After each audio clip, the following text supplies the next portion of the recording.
Hello everyone, welcome back to another stream. So, we're back playing another Armored Core game before AC6 launches. This one's AC2, as you can see it's just doing the intro here, accompanied by Robo Combat in the background, which is the music that's playing. And oh boy, have we got a lot to say about that intro and the actual game itself. So AC2 is set, I was going to say AC6 then. AC2 is set 67 years after Master of Arena Armored Core 1. And, yeah, it carries on the storyline. We'll go into this in a moment. Audio's like, you talked about it, but I never knew to actually do it. Audio, did you miss out on yesterday's stream where I did AC1? Difficulty, yeah, we'll do normal. We'll do normal for the time being. I literally sat there and did all of AC1. Right, so we'll do this as Moody. So yeah, we are doing it. I said I was gonna do it. This one's gonna be cool because I really enjoy AC2. Earth year 223. How long did it take you? It took me longer than I expected, primarily because I'm rusty, really rusty. I was gonna have it done in like just over an hour, and then I screwed up because I wasn't saving, and I ended up having to do a speed run of the game all the way back to the point that I was at, and then I messed up the final level as well, which meant I had to then go back and do it again, and then do a final run of the last level, so it ended up taking me like 2 hours instead of what would have been just over an hour, or if I was good at speed running it again, then it would take about half an hour. Of settlers posed a threat to law and order on the Red Planet. So yeah, I was pretty upset about that last night. Corporations that were and I just powerful during the subterranean era lost their foothold when the I was going to say that might be an issue though with my my tracking, but we're good. But with a new planet, ripe for exploration, they discovered opportunities to regain their strength. The way that this works with AC2 is AC2 was the first title released on the PlayStation 2. It takes advantage of higher resolution textures, higher resolution models. It takes advantage of all kinds of things, including nice CGI cutscenes and stuff. But the story takes place after Master of the Arena, which was, like I said before, not easy to come by in Europe. I don't think it was even released in Europe. So, as a result, for those who don't know, or for those who couldn't get into that storyline, we've not really missed much. Basically, humanity has expanded into the stars thanks to a terraforming project that was headed by the two giant corporations at the time, which were Chrome and Murakumo. What ended up happening was Emerald and Zeomatrix, the two corporations from this game, and a third one called Belena were formed after the corporations from the first game kind of collapsed, as it were. They got merged into each other and ended up becoming these two super corporations that then moved to Mars in hopes of colonizing it and gathering all of its resources and stuff. This entire setup was kind of headed by some of the old corporation's heads, and also the protagonist from Master of Arena, who we will see in this later on. He's one of the returning characters. It happens a little bit in Armored Core. You don't get too many returning characters, but the ones that you do tend to be protagonists from previous games. So we have at least one character that we know is probably transhuman, or as they call in this game, Human Plus, or basically like a cyberpunk. You know, has implants that makes them better. Already we can see the graphics are significantly improved. We're going to get some gameplay changes, including what they call overboost in this, which just allows you to go quicker. And we're also going to get some extra different weapons that act differently. We're going to get shields for the first time. A new ability that allows us to get infinite energy for about a minute. And then we're also going to have the first introduction in the series of extensions, which allow us to do a variety of different things too. So, pretty cool, and heat in this game is a lot more important as well. The leader is headed your way. Take him out. And Strung here plays the role of our support at the beginning, but he's kind of like a Boss Savage style character, so for those who are familiar with AC1, especially when I did that recently, you'll know who Savage is. We got this MT over here. Oh. He uses a laser weapon now. We see more energy stuff on Mars. Not bad. Your piloting abilities are impressive. Because of this being on another planet, we don't see too many boxy designs for the parts. Instead, we start seeing more alien-looking things, so a lot more smooth shapes, which is pretty cool. I like the detail in this world and everything else. It's really good to see. The controls are the same as in AC1, except with the introduction of the thumbsticks, which now help lots. And yeah, it's same style setup. We're going to be given missions from either corporation. Prototype MTs are malfunctioning and we're just going to and running mess around and do different missions. We request through surveillance. Attack only the vehicle. I don't like this one. I'm trying to remember how much money I have at the beginning here. There's different missions in AC2, obviously, again, that I want to try and pick. Cool thing about this is it tells you your success based on your AC's performance as well, or the setup of it. So if your performance or your setup is pretty bad, then it's gonna turn around and tell you, yeah, you're pretty much gonna die on this. So AC detected nearby. It's pretty cool. This one you can speedrun, you just need to know where the truck's gonna be. Reefing. If I remember rightly, he ends up being on the left of where he starts. I do like the fact that we've got a downed dropship at the back. All units converge on the Raven. The dropships in this game are absolutely massive, or at least they're supposed to be, but nothing's in scale, so they only look a little bit big compared to how they should be. This is the first instance of overboost being used. Get round here. As you can see, it allows us to traverse the level a little bit quicker than normal. And as a result, we can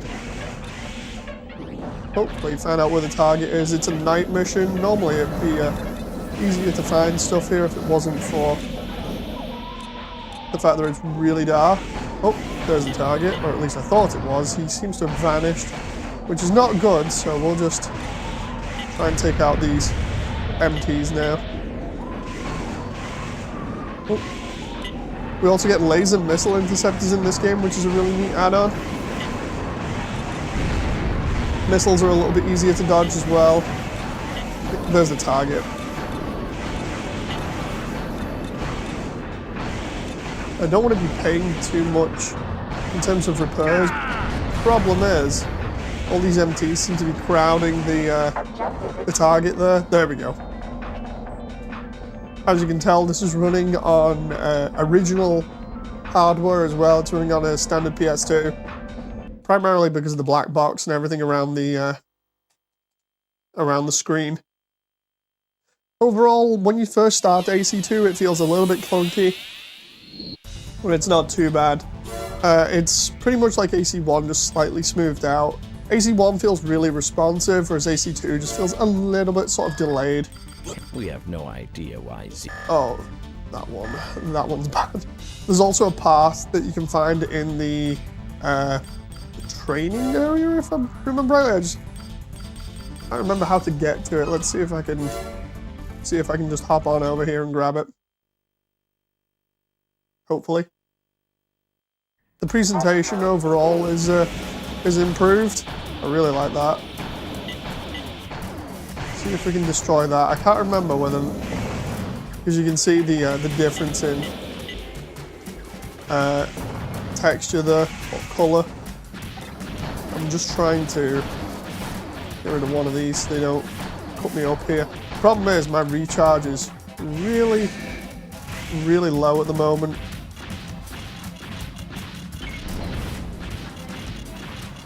Hello to anyone that's in chat, by the way. Hope you're okay.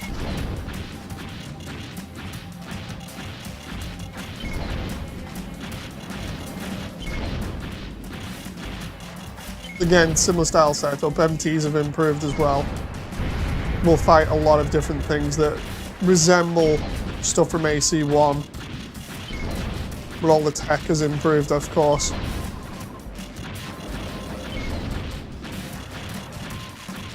Really shouldn't kill that guy, I just realised, because if I do that, then I can't get up top. See if I can break open that with this. If I can't, I might have to wait and get like a rocket or something that can open it up. I know there's a part up there, I just can't remember which one it is. Yeah, it's not happening. I'll have to get a better weapon to open that. Let's finish off this guy.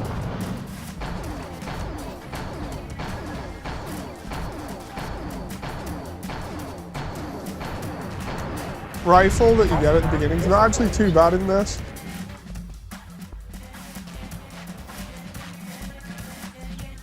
It's a similar setup to AC1 where you get a starting mech that has a rifle and a missile launcher and a radar with a standard blade. Right, so let's go back here. What I want to do is see if I can go in the shop already. Yeah, I can. And get like a back rocket or something.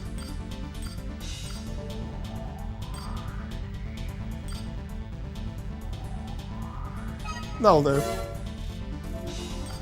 That should be okay, and then I can sell it again later on and sell the item that we get, I think.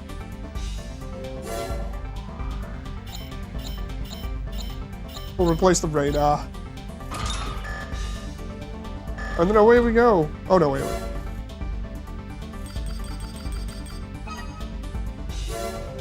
Okay. Test time. Normally we can get up here with like a grenade launcher. That's a definite entry into this area, but just want to see if large rockets will open it as well. There we go. Okay, so now we go up. And I'm going to use limit release. That is a special ability, like I was saying before, that gives us infinite energy. So we can climb all the way up here. And then we should be able to get the part that's hidden up here. There we go.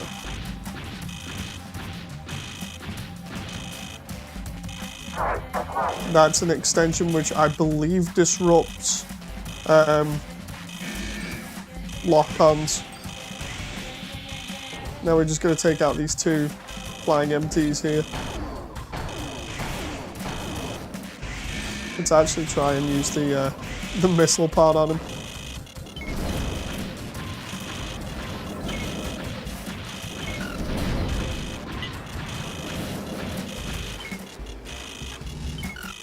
We can only get 2 locks at the moment, but that's more than enough to target these. I just need to make sure I hit both of my shots here instead of them missing.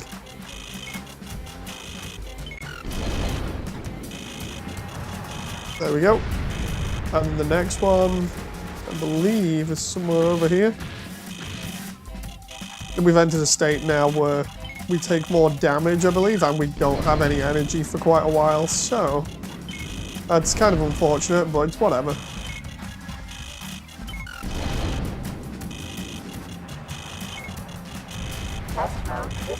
There we go. So we've completed the test mode. We can sell that rocket launcher back now and sell this extension part.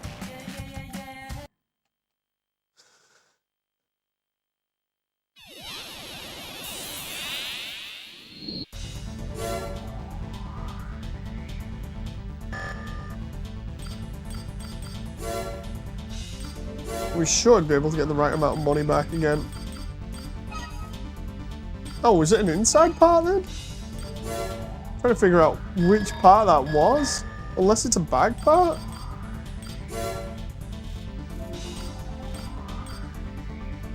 Oh, it's a radar with a biosensor. Okay. I didn't realize it was a radar. I totally forgot. And then we're gonna buy one of the better arm units here from the beginning. What I'm gonna try doing is buying either the machine gun there or this machine gun because it has an absolute ton of ammo. Normally one of the better machine guns or rifles because it's very similar to the I think it was MG1000 from the beginning or like the first game, in that it has a massive ammo pool that you can draw from. Yeah, MG saw. So now if we go into missions, should be pretty easy to just go ahead and take things out. This mission requires us to go through an area where a bridge has been destroyed, and we can potentially fall into some lava. We've got to deal with a bunch of MTs that are flying around. The door for this section is actually incorrectly textured, which is funny. It's a Raven. But, All units, mission priority has changed. Attack. The enemy MTs are just flying ones that we fought inside the training area, so away we go.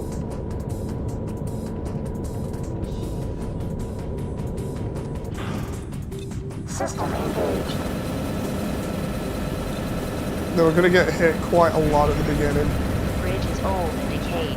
Watch Because the your idea step. is you don't want to stand in areas where you might fall in. Normally those are indicated by cracks in the geometry, but you can never be too sure. At least we know we're not going to really run out of ammo. Now the safest place to land here is on these parts above, and then we can just use those as platforms to make sure that we've got decent footing. Oh.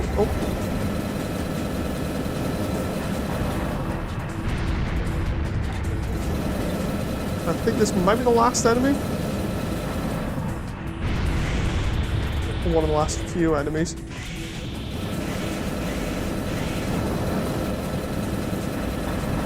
Very easy, does it? Range on the FCS that we've got at the moment isn't too bad, so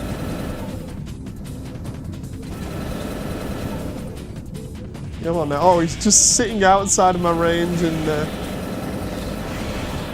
shooting at me. Right, we just about managed to land there. I think there's another one behind me that I just missed.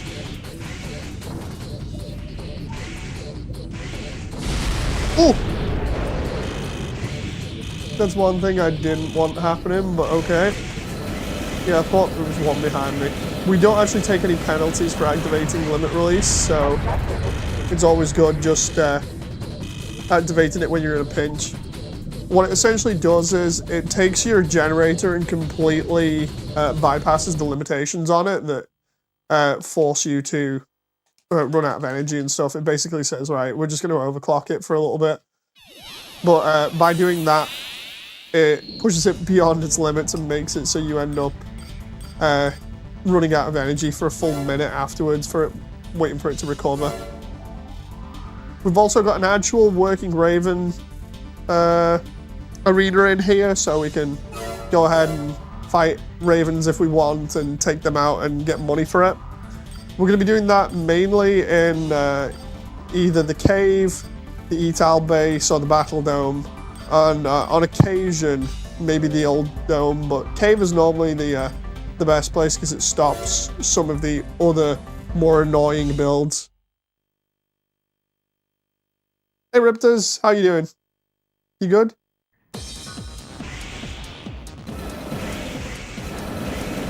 Here we go. We actually get a replay of this as well, so later on we get to see how we did gameplay-wise. We also can change the HUD as well, which I'm going to give us a full readout on our enemy and what his weapons are and how much ammo he's got and stuff like that. It's always really good to have the full put on. We don't actually get charged for using ammo in this mode either, so we can just have a laugh if we want. The only thing we need to worry about is winning. Printer says, just came back home after going to the zoo. Oh, nice. Hope you enjoyed. How's the audio? Is it okay? Not too overpowering in terms of like the game versus me or whatever. Or the other way around. This guy was dead from the moment I picked the saw. Here we go, easy money. So the idea is you can play both the mission mode and the arena back to back. And by doing so, you'll get way more money. Audio is fine. Ah, nice, nice. Yeah, we did AC1 the other day. Had a laugh doing that, considering I'm so rusty at it. But yeah, AC2 is pretty easy. Like if everyone was saying, you know, AC1's hard or whatever, AC2 is like the nice entry to the series because it's so easy. Let's try and do Hustler 2 as well here. Hustler 2 claims to be descended from a legendary Raven, which we know from the first game. His AC called 8 Ball is something similar, but his AC leaves a lot to be desired because he's basically just taking somebody else's name and using that to become a little bit of a legend if he can. He's riding up the coattails of another AC. I think you will get the odd part from the arena too. Yeah, during the arena fights you also, I think, as you progress, get better parts given to you by people, so it's not too bad. Yeah, AC1's a nice, AC2 is a nice entry for people that just want to come in and not have to deal with the blockiness of PS1 graphics, and not have to worry too much about the story or anything, just want kind of a semi-up-to-date sort of AC game that plays like the older stuff. Oh. Honestly, I wouldn't recommend AC1 to people. Primarily just because of how blocky the graphics are. How blocky the graphics are in the story. The story is not easy to follow, so there's no point. Whereas in AC2, it's pretty easy to follow. This was legit the first game I got back in the PS2 days, says Riptors. Yeah, I saw it a lot on store shelves. It was actually really easy to find. It was a pretty widely sold game. With AC, what happens is a lot of the titles end up being published by different companies each time. This one's by Crave. But it was fun because you would always find this game for like super cheap in like secondhand stores or whatever, or secondhand bins.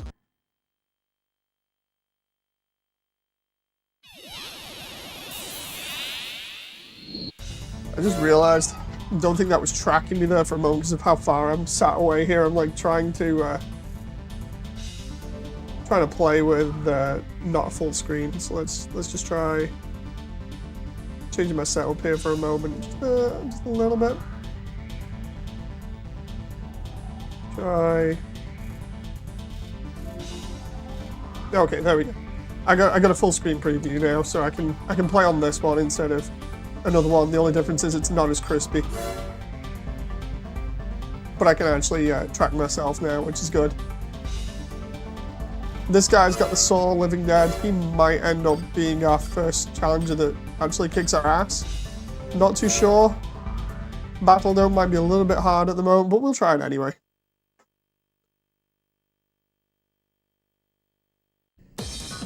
Okay, here we go.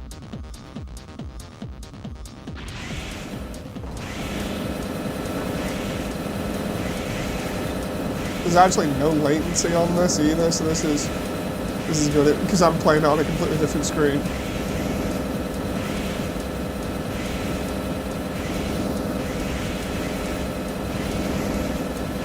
Like, admittedly, seeing it in person, it looks a lot more crisp. Whereas on this, it's a little bit blurry, but it's no big deal. I love the way he's got the same weapon as me, and yet, because my tracking of him is just that little bit better. because of how the AI works, he's actually not able to keep up with this onslaught of bullets. As we go up the arena roster, things get harder and we get more money. It's all good.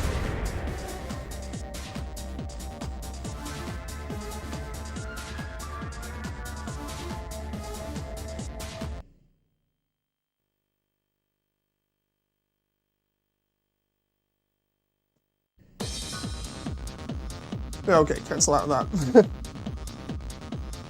Yeah, this one's a really, really easy game to get into, and it's really fun. I enjoy it a lot compared to other AC games.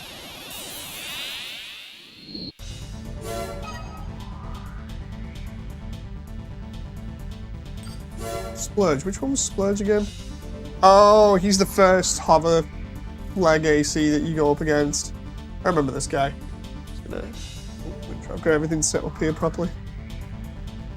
Yeah, so Splurge is basically the first guy that tries to block you from progressing. He's got hover legs, which means going on a surface that's full of water will not guarantee us a win. He's got a plasma pistol, and he's got a shield and a missile pod as well, and I need to tweak my HUD as well. The graphics have aged surprisingly well considering it's an early PS2 title. Indeed, the graphics still kind of hold up, which is another reason why I like it. The thing is, it's like, why is your avatar shaking a bit? I have no clue. I'm assuming it's because the tracking. Because the tracking might be off a little bit. But anyway, yeah, the graphics still hold up pretty nicely, to be honest. And if you emulate it, you're going to obviously need a strong PC to emulate it. But if you emulate it with the maximum resolution, you can get like ×4 or ×8 textures. Then obviously it becomes super crisp. So yeah, it's so good. I've done that before as well. You're going to emulate it at like max resolution with no frame rate drop. And it's really good. So I'd advise that for anyone that wants to, wants to play this and wants to get good visuals out of it. Just emulate it at the best possible resolution your computer can handle.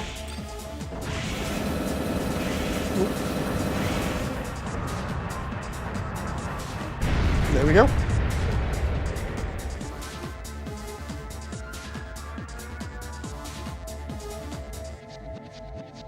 Like I said before, when you're seeing it through a capture card, it gets slightly blurred out unless I put like a sharpen filter on, which I don't think I have for this.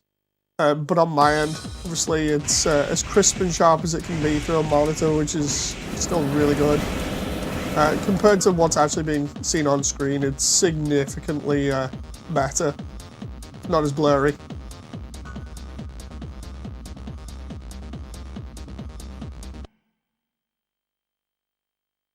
Yeah, we're just slowly making our way through the arena now. I'll also turn on my entire HUD here, because it's going to be good. I don't remember which one Tomboy was. Oh, she's a lightweight. I do like all the backstories here for the Ravens as well. They're pretty cool. Ravens being the mercenaries that pilot ACs. So yeah, she's from a poor family. She's trying to help her family by doing arena fights. Pretty cool. Let's see. There's a cockpit range. We're gonna put everything on, just absolutely everything. I absolutely love doing this. The altimeter and everything. And then, what was mine? I think it's cyan that I normally use.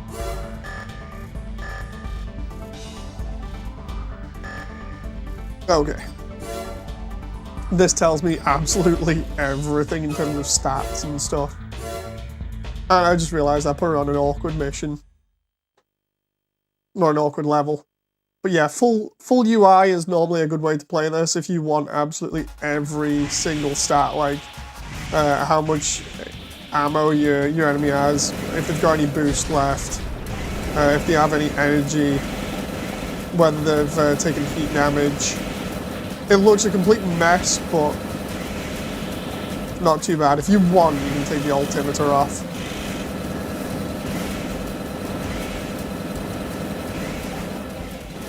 Oh. That moment where she's... Ah, I see. She's got a single-shot weapon that causes heat damage and stagger, which forces you to stand still for a little bit.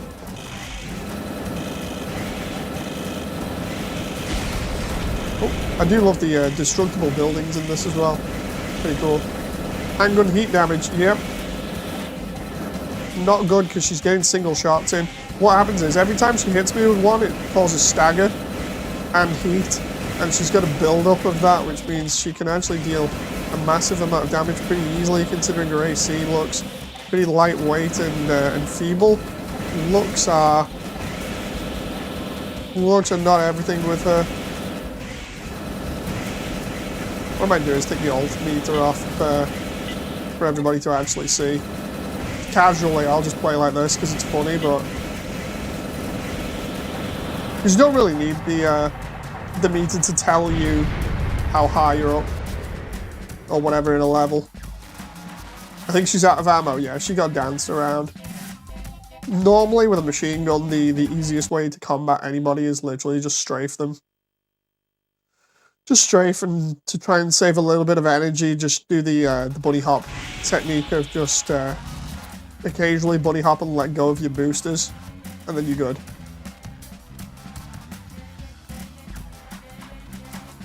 Just AC1 repeated in terms of technique for beating enemies.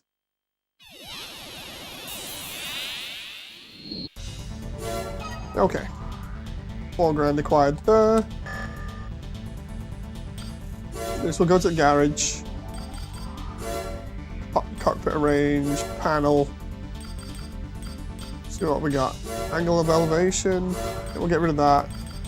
Get rid of altimeter. Let's see what else we got. Speed, don't really need, but it is kind of cool to have on. Winning. Yeah, we'll keep that. War potential, keep that.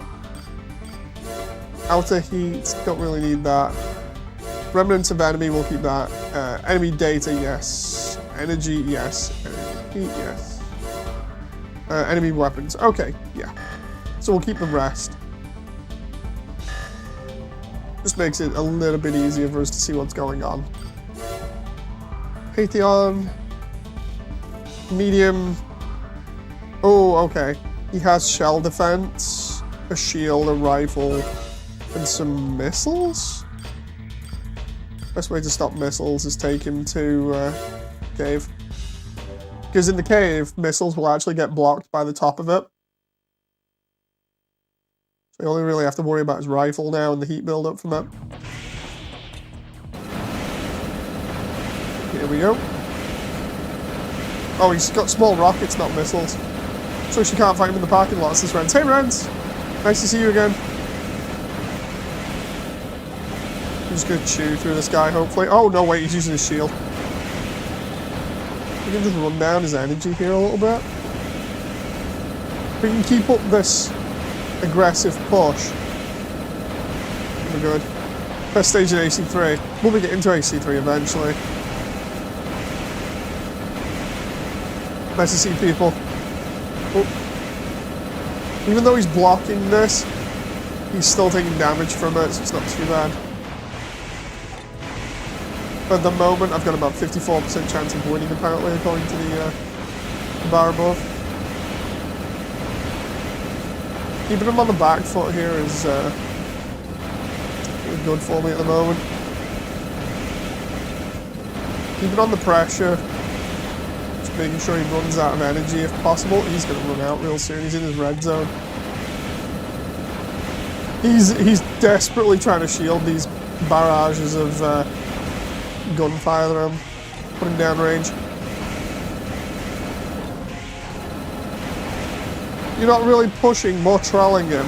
Depends, because some of the AI acts differently depending on various different things, like either the backstory or the loadout or stuff, which is actually surprising because they code it, for the backstory they code it based on the pilot's personalities. They might be like slightly tame or whatever, or shy, which results in them being a bit more reserved. Oh, this guy though, he's just trying his best to stay in the fight at the moment. It's not working. Shields in AC2, really, honestly, I could not find a use for them. Not as good as the intro CGI says they'll be. That's one thing that was a huge disparity between AC up until I think last Raven, was the intro CGI would always hint at certain mechanics or just things looking cool, but then would never actually follow through on that. So like on this, it makes it look as though, you know, shields are going to be really good at blocking damage or whatever, and instead they're not really that good. In AC3, it showed off like the ability to drop parts when you'd used all the ammo from them and things like that, and extension missile pods being more important. And yeah, it was kind of cool, but it wasn't all that big a deal. It just keeps on going on like that for a while. This guy's got a shotgun, if I remember rightly, and float, tank legs, a blade, and a rocket? He goes nuts when pressured, okay. Let's try... I could always put him on etal base, but put him on battle dome.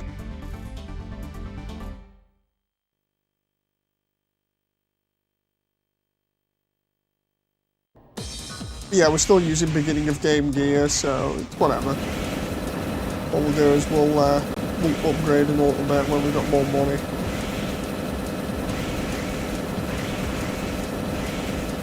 It was actually cool that they put the arena in from Master of Arena into this, because it just gives you way more to do in the game rather than AC1, which is very bare bones. There we go. Within range of a shotgun at the moment, but you can't really do much.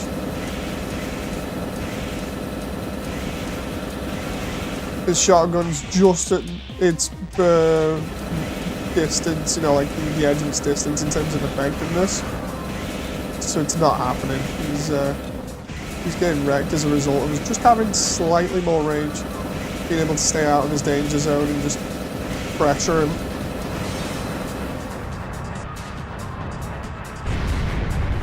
And there's another victim in the arena.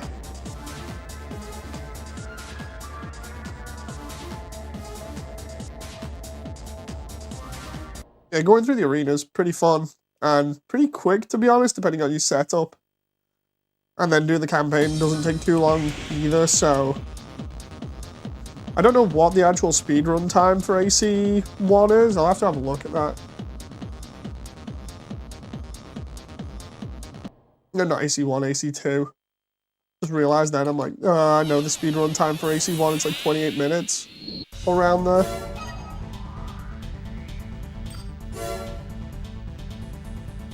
This guy has machine gun arms and I think a missile launcher. I would put him in the etal base normally, but etal base is a fun one because it's a cool sci-fi base that's run by Zeo, if I remember rightly, one of the corporations. It's a pretty cool area to fight in. Oh. There we go. Lots of cover as well in etal base, so you can run people down for their ammo pretty easily. So this guy's machine guns hits harder than my sword does, but I think its effective range is lower. I don't know, his tracking might be better though because of the FCS that he's got, because he's still actually keeping up with me. Let's just try and keep a little bit further away and try and not get caught. He is only 400 behind me at the moment. Come on now. I'm just going to run this machine gun down. I don't care if I'm not hitting with some of these shots. I'm just going to try and lead him and hope for the best. I need him to be as low as possible. Love the way we're just basically circle strafing all the way around him here. Or at least we were until he noticed the pattern and decided to break it. As long as I keep him in my little red lockbox that I've got on screen, then we're good. Yeah, I hope everyone in chat's alright. I'm seeing proof Riptor's rents and audio, I think. That's cool. Ooh. Of course, we've already gone over the lore to do with the game really early on in the stream. So now it's just a case of enjoying the gameplay and the presentation. Oh. And this guy should be done.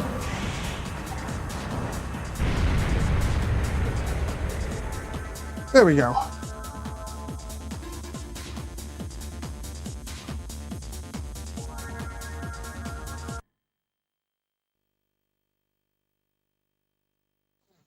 Okay.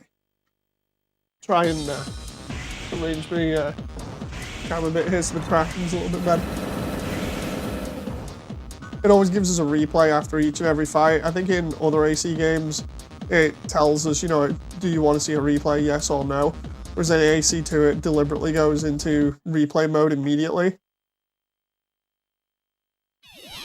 Probably does the same in Master of Arena and Project Phantasma, because they had the same setup.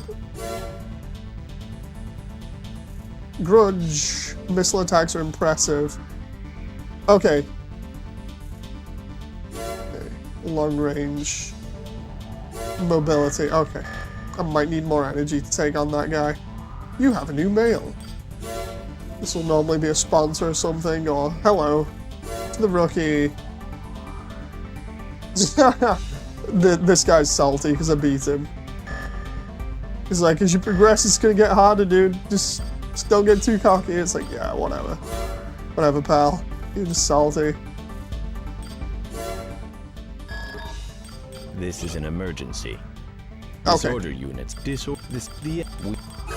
So in this one, we find out about disorder units. Disorder units are unmanned drones that are found on Mars. They all look like very insectoid things.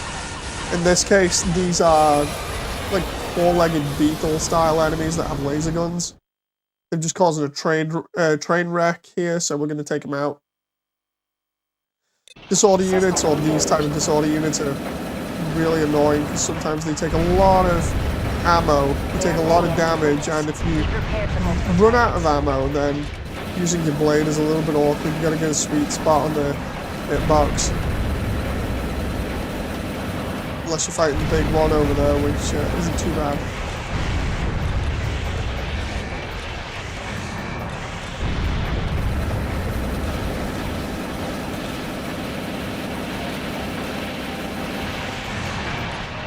Yeah, of course, because of it being on Mars, every disorder unit looks like an alien of sorts. Well, it's supposed to look alien compared to all the blocky stuff from AC1.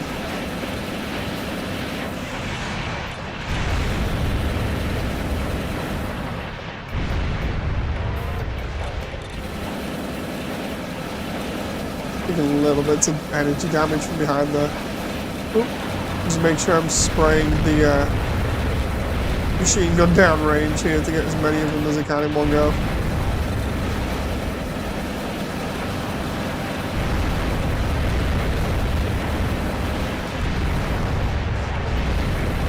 The thing about AC2 is enemies don't immediately vanish, or at least the hitboxes don't vanish when you've destroyed them, which makes it a little bit awkward when you're trying to kill groups of enemies like this, because it means you kind of have to wait until the one in front explodes, otherwise you're kind of wasting your ammo.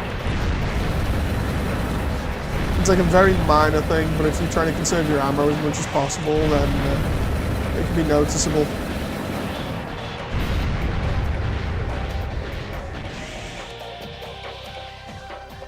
Question is, have I done everything now? You can see where they've come out of the hole in the wall there. Trying to figure out there's like a couple of enemies left by the look of it. And we're actually leaving the combat zone there, which is not good. It's just like in AC1, there are specific areas where you can fight. This is the kill all the rats in the cellar RPG game. Surprised you're not just blading the stragglers. I mean, it's not as if I need to save money at this point, so I'm just kind of chilling out and doing the very low IQ way of playing this, which is basically just keep the button held down on the trigger. Again, the hitboxes for blading are a little bit awkward, so it's also something I don't want to deal with at the moment, is just the hitboxes being funny. Sometimes if you get too close to them, the blade actually misses The blade has an arc that is, I think, diagonal a little bit, just in front of you. But you can easily miss the sweet spot for the blade and end up sat there for ages, just like swiping at thin air and looking a bit stupid while doing it. The base is a mining facility. Okay, there we go. So this is kind of similar to AC1. We've got a bunch of enemies around here, and we've got to go onto the platform and defuse all these bombs. And instead of the Barracuda dropship from AC1, we're going to be seeing a lot more of this transport helicopter, which becomes a lot more frequent in later AC games. They'll kind of go between transport helicopter and dropship, depending on what the game is and what the mission is. We've arrived at the target area, commencing AC drop.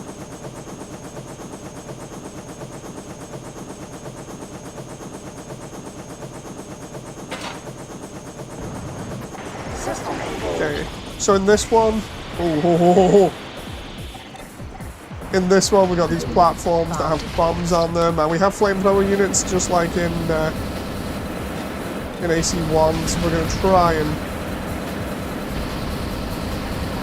try and deal with those before they take out most of our health. Thought I was going to fall off at the beginning there. Normally you do not have to waste this much ammo, but because my AC is pretty slow, I want to give it a little bit of time. Pause. If there's anything over there, so it's just these platforms. So, against my better judgment, I can go 1, 2, 3 at the back.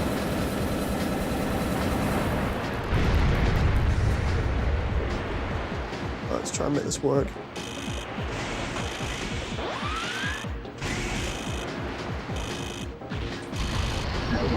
Bomb defused. Oh! Over here first. I want to be on the main platform before I do anything else. Oh. Bomb defused. 2 more remaining. Come on now. Just gonna stay away from that guy for a moment. I'm really rusty at these games as well, so that doesn't help. Because normally you'd just be able to One more put bomb left. Hurry. limit release on and away you go and just get it all done, but All bombs there we go. defused. Well done. Whew. I just did not want to be over water when running out of limit release. I do love the way the MTs on the platforms, though, are basically modified cranes by the look of it, with flamethrowers attached to them.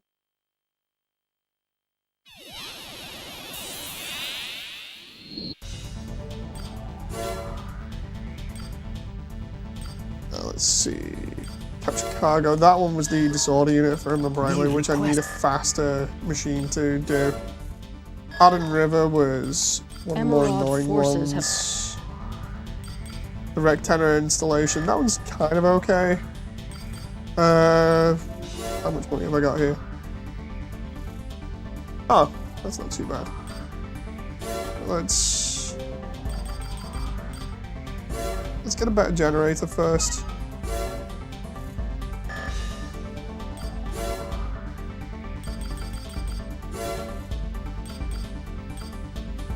Normally I'd get either that one or this one. That one's less weight. And then we'll do boosters as well. Those ones. And then we'll do radiator. We'll take that one because of it being a decent one. We'll sell all the internals that we already have. So we'll sell the boosters. Sell the old generator. Oh no, wait. I've already got rid of that. Radiator. So we get a bit of money back. We got about 50 grand left. And then we can switch up some other parts in a little bit. We're still using standard beginning parts, that's not too bad. Or at least they're a little bit better now. Then we'll do shop. Start with the head. Really want a better one. Maybe the night eye, because the night eye is pretty good for just standard radar and stuff. That one's also good as well. The 8008. Egret's one of the higher end ones. A fan favorite build is always the same as the main antagonist or main protagonist of Master of Arena. If you know, then you know. So if you want to construct that, you'll be using all Zeo parts mainly. That one's also a good one as well. That one's normally my go-to, so we'll go grab it.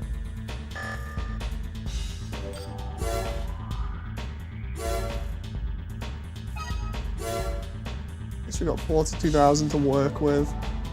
Don't think I can get another core yet, so might have to wait. Let's have a look. Yeah, cores cost the most. Normally I go for that one. Or the slightly more expensive Zeo one that appears later on. See what I can get here at the moment.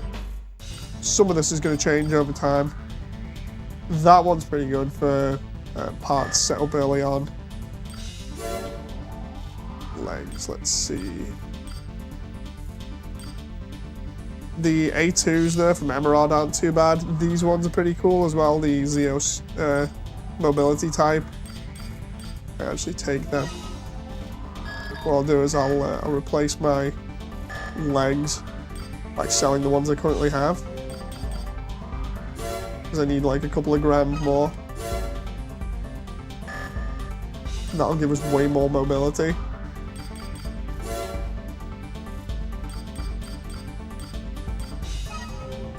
Love these because they basically have a little bit of armor on them and the design looks pretty cool.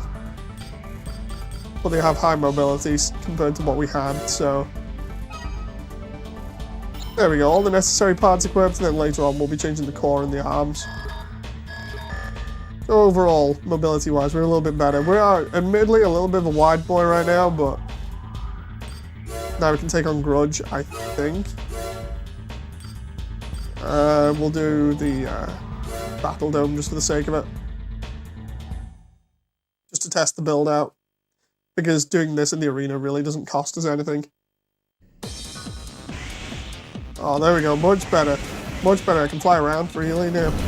Not having to really worry too much about energy. Thing is, he has a missile pod which fires, I think, 6 or something at a time, so it's pretty nasty. Oh, 4 at a time. Then again, you just hop dodge him like that. Hop dodge and then always dodge towards the enemy because you always seem to either miss or just clip you a little bit, but not as much as getting an entire face full of missiles.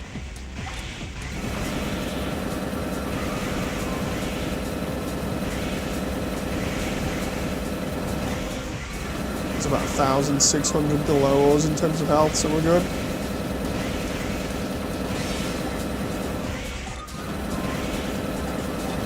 Oh, come on now.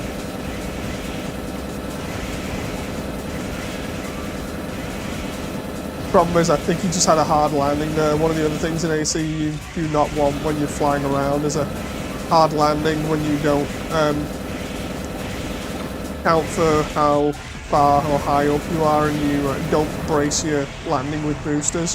If you have one of them, then you end up having a staggered landing where it leaves you open to getting hit for about a second or two. It's never good, and he had quite a few of those. He was noticeably trying to get up higher than me so he could shoot me from above, and it wasn't happening.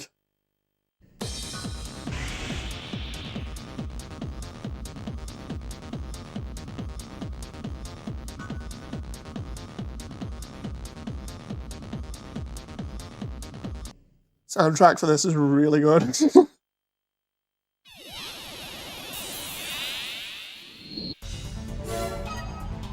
There's another 6,000 in the bank. Oh god, psychedelic looks like he's made out of Lego or something. A Raven who likes to stand out. Fighting style is quite erratic. Oh, he's got a multi-missile. Put him in cave. Take the most brightly coloured AC and we'll put him in the darkest area ever and just have fun.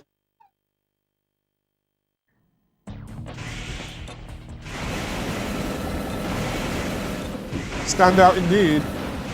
Lego is quite apt for the description. I mean, he's using all the primary colours that you'd see in like Lego. Oh, he's definitely more mobile. Or at least his AI is. When they said erratic, they weren't kidding. What he's doing is he's using his overboost to try and flank. He's on the right of us now. Oh. And he's got a missile lock. Oh, that's not too bad. Oh, he's stuck in a corner. His AI got stuck in a corner. Oh, and he's out of energy as well, which is why he can't move very far. Oh, thought I might be able to clip him with the blade there. Thing is, a lot of my style is based on bunny hopping, so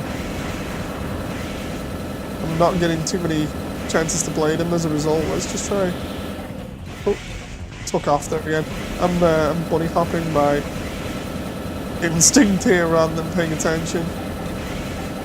So just repeat the process. Repeat the process and flank the win. Funny thing is, a lot of my AC3 and Silent Line builds and Nexus builds, I think, run the same way in terms of just machine gun and then bunny hop. It is the surefire way to beating most AC games.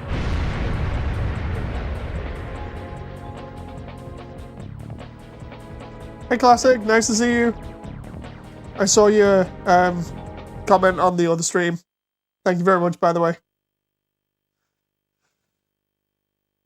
In the bottom of the screen here near me, we also see the loading bar, or yeah, I'd say there's the loading and saving bar on some occasions, depending on when the game loads fast enough. And you'll notice two designs for it, both Emerald and Zeomatrix, the two main corporations that we see at the beginning of the game in the CGI.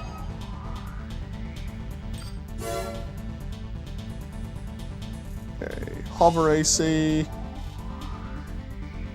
Gundam kinda looking colour scheme. If there was a bit of red in there, I could claim that, but missiles, rifle. Claims his tactics are based on logical calculations. His performance doesn't reflect this. If we put him in a water level, he's not going to go down, so might as well just put him in the battle dome and just whittle his health down with the rifle. There's the Emerald loading screen again.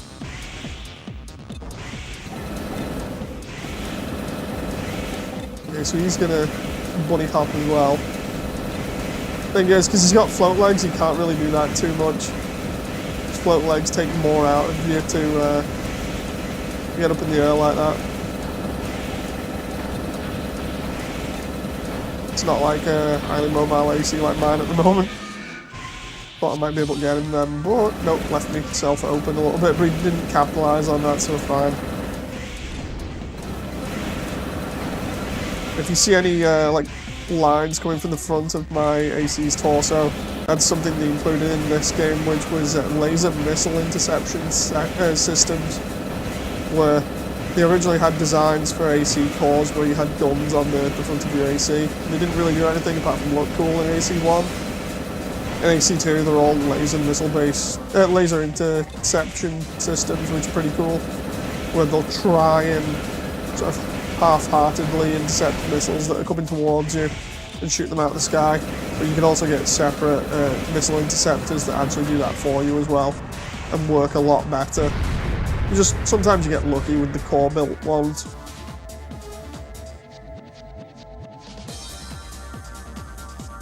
Also, not every core has laser missile interceptors in them either. It's normally just the ones that look like they have guns on the front.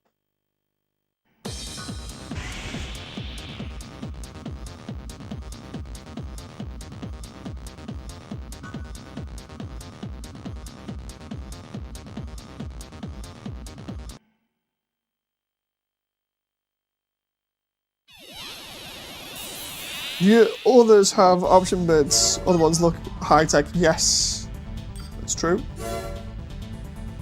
So, the other AC games, self-proclaimed messiah bent on saving ravens. I messed that up then. I was trying to read it too quickly. Heavily armed AC lacks mobility. So, he's got the Moonlight though. For those who are familiar with AC1, when I ran that the other day, you'll know about the Moonlight. Anybody that's played any of the Souls or Bloodborne series, you'll know the Moonlight. It was first introduced in Kingsfield, I think, roughly one of the first PlayStation 1 games, and then they put it in every other game since, including Metal Wolf Chaos, AC, then the Souls series. And it's still as powerful as you'd think, up close. It still retains its blue sort of look. This is the Moonlight that shoots an energy wave. No, you can get upgrades but allowed to shoot energy waves, which explode on impact. You can do that in AC1. It creates like a massive explosion, but in this it's just a very, very nasty close-range weapon that does, I think, 2,000 damage when it hits you. 2 or 1. In terms of like cores having different bits or different tech as well, come AC3 they start introducing cores that have not just missile interceptors in, but have guns or other little things in them, which is actually pretty cool.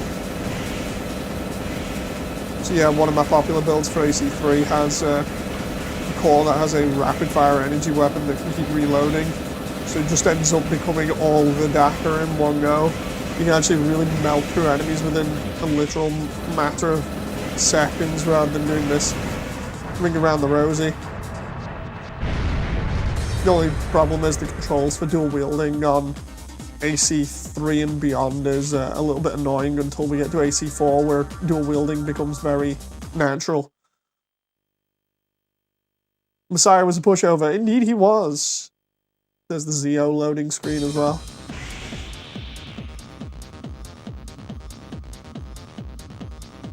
So this game, I think, has 50 missions like the first game. And then its expansion pack has, I believe, 110. I could be wrong. I need to have a look. Its expansion pack being Another Age.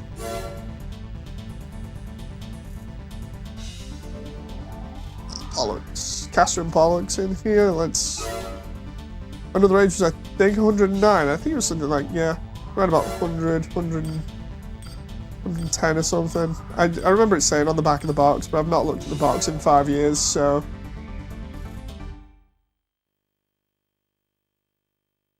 I know it's like a big selling point, as well as the first iteration of co-op as well on AC2 Another Age, where you can do separate missions that are co-op on multiplayer. I think that was online co-op as well, I can't remember. But it was on PS2, so you really saw anybody on that.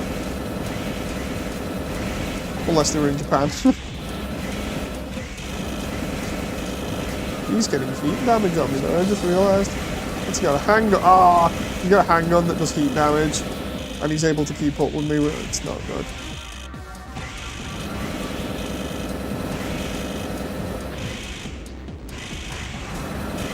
Thought I'd just be able to turn away from that at the last minute, and he caught me in the face with it. I need to stay away from him if possible. There's 1,000 difference between us, but he's... Oh crap, he's actually closed that really quick. Didn't realise he had small missiles and rockets? Okay. I can just close the distance on him, I might be able to land some blade shots on him. Come on now.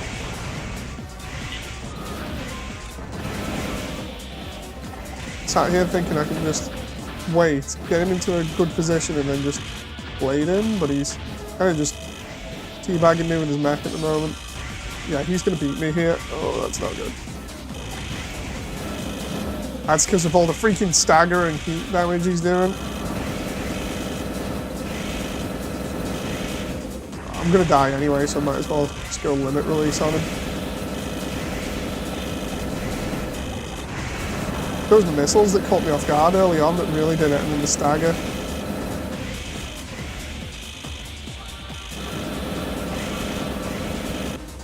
And yeah, I can select to quit out there. I'm not going to do that.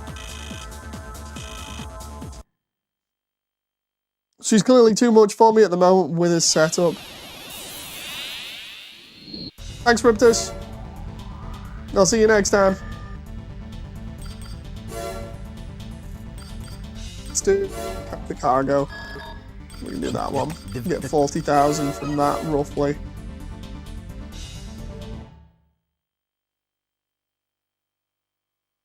Odds of success, 75%. Okay. We've arrived at the target area. Leaving the area of operations. There goes the transport truck. Main system. Engaging combat mode. And there's the target. It's a Raven. Move out. Gotta get rid of these turrets on the back of it, and then we're good. There we go.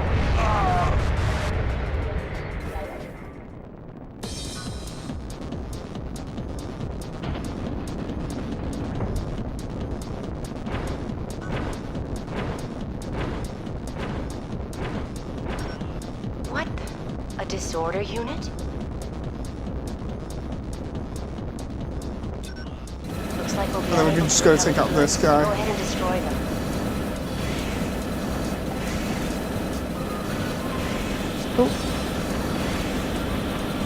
So it looks like at least one of the corporations is trying to research disorder units by transporting them privately to a research area. Mission objective achieved.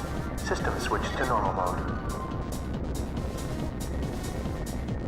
And away we go.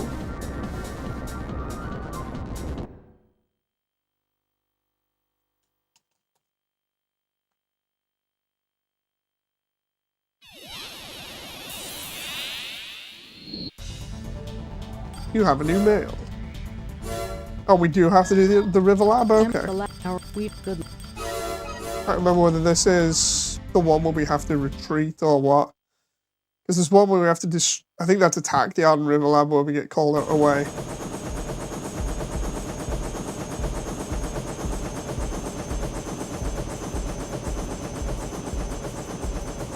Because Mars has been terraformed as well, we have different locations, so we have like giant rivers and things here at the moment. Hey John, nice to see you. Main system. Engaging combat mode. Here we go, it said 65% chance of success, but we're only really versus some MTs and flying vehicles, so it's not too bad. Points A, B, and C are relay points. You'll be notified when they pass each one.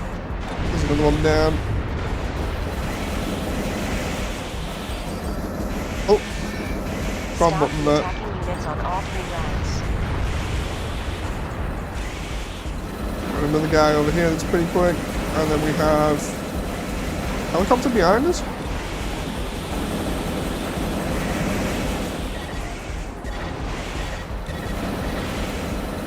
Trying not to go out the arena there.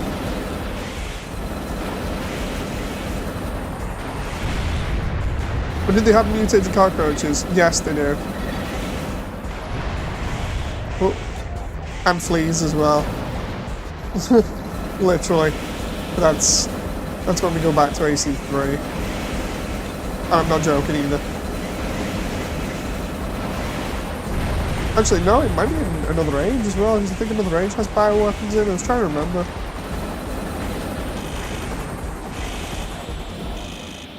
Because in AC1 we saw what was essentially like giant mutated bioweapons, which looked a little bit like ants or something.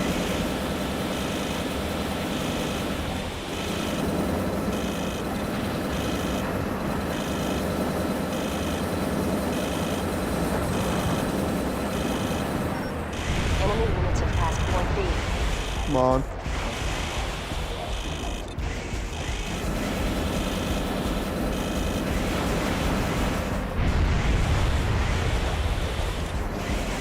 trying to take out all these enemy MTs so I'm not having to deal with them.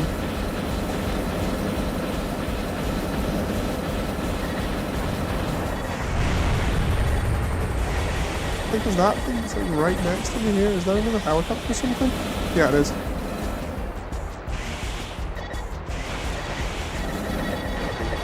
Oh, did I? Oh, I left the combat area. God damn it. Oh, I get what you mean, Proof. I get what you mean now. It's an anime reference. That moment where I just wasted like 12 grand doing that mission. Oops. My bad. Oh, it's fine. We want you. Okay, so we've got a influential diplomat coming to the Vtuber spaceport, and this is where the main part of the story picks up as well. I do love the units here as well, the security units. Seems like everything here is normal. Let's go. He just red flagged himself.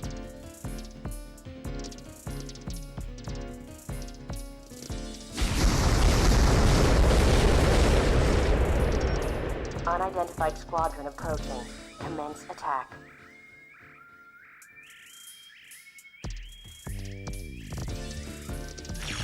I can just about take these guys out Main system. with my current Engaging setup. combat mode. Admittedly, it's going to be a little bit awkward. We can fly, so it's not too bad. Vehicle for us.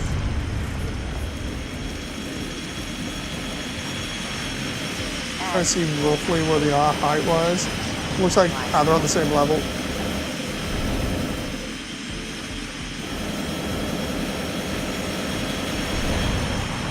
There's one. Garrison's shooting at some that are probably out there. Trying to locate them on screen is a little bit of a pain. Once you've got them, not too bad. Another one. I swear there's another one that was like round the there.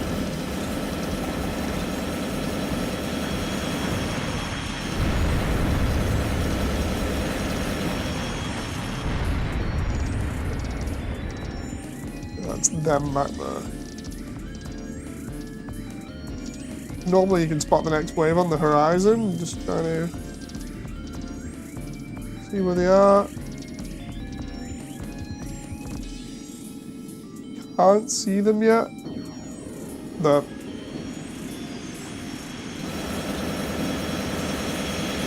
Maybe we'll get lucky and get one or two here. You have a couple of these in different AC games. It tends to be that they repeat some of the mission themes because they either really like them or they're just like, oh, it's fine, we'll do it as like a callback. Oh. I know, I'm freaking blade lunging off the top of the spaceport there. Oh. Hey Damon, wow, such a step up graphically. Indeed, right? Seriously, AC2 is really good. I was saying to people before, if you can emulate this, you need a pretty strong PC to do it, but if you can emulate it and put all the textures on ×8 resolution, it just looks so good. So damn good. Where did he go? I saw him go over there. There he is. They kind of blend in with the what the? Why is my AC just suddenly started getting errors? What the hell?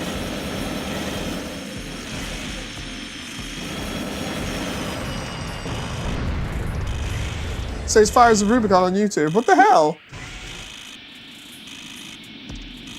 I didn't even put it as that. Put it as AC2, but apparently it's auto selected Fires of Rubicon. Okay. It ain't no mechanites. It's like I was mentioning it the other day when we played AC1. I'm still kind of getting upset that people that really like AC or fans will come in and try and force indie devs to do everything to make every other game like AC. You see instances of that with mechanites where it's like, please include melee weapons.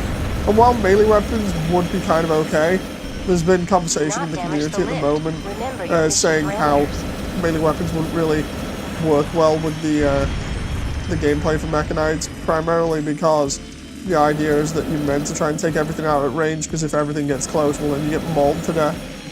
You know. Especially if you've got like 200 enemies coming at you at once, or 300.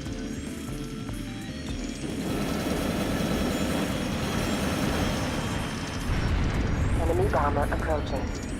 Where's the bomber? Normally there's a cutscene. Oh, there he is.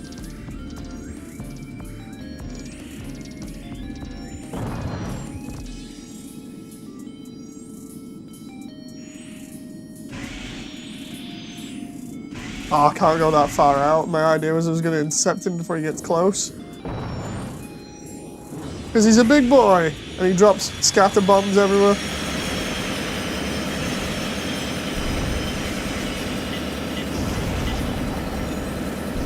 Come on, get him, get him, get him. Trying to get him, but he's already flown past. Maybe before he comes around again, I can hit some of the other guys. There's only 2 for his escort? Okay. Where's the big boy? Where's the big boy?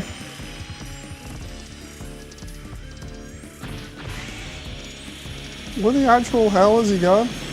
Could be over there, but oh, jeez.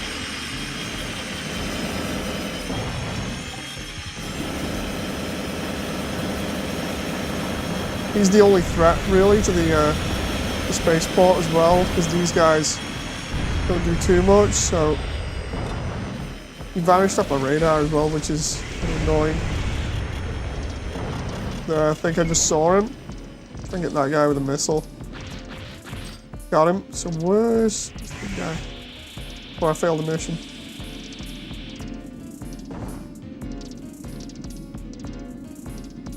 There he is. Why aren't you actually using missiles? Because sometimes it takes forever to lock on and sometimes they miss. Whereas with the machine gun, I'm more likely to get hits.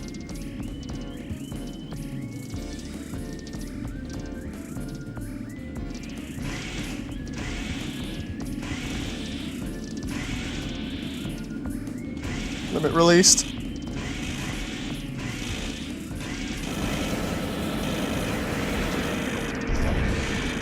Oh, got him with the blade.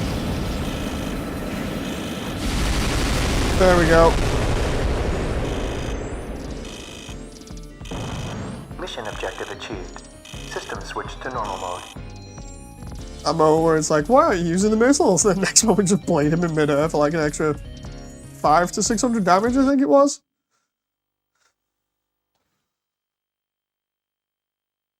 They provide you with a garrison APC which resupplies you, but the problem is it costs extra money if you do that, so...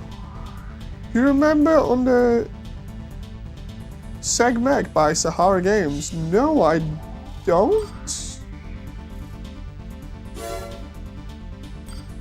Escort train, this might be the bolder one. We've learned that Emerald is planning Yeah, an it attack is. of Blacktail. Blacktail. So Blacktail is pretty much like Boulder from AC1 that we played the other night. Be sure As an optional part that we can steal if we want from Emerald. Not sure whether I should do that or not. I can't remember whether it was in the 7th or 8th car, maybe. Here's the drop pod. Well, rather, not the drop pod, sorry, the drop ship. New version of it. We actually get sea internals in this one.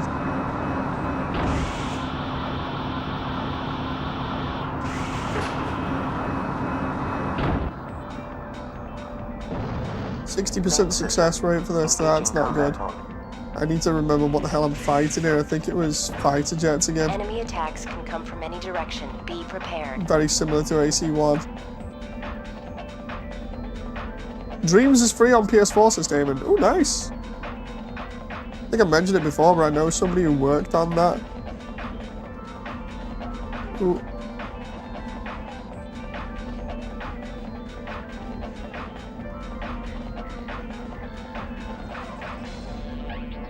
Problem is I can't say in what role or what they did. But it's fine. No big deal.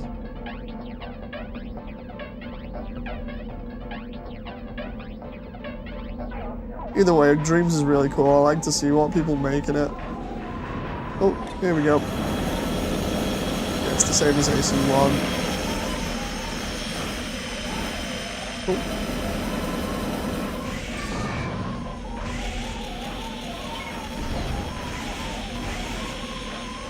There's one behind me as well. Let's just... We got that guy as he went off into the distance.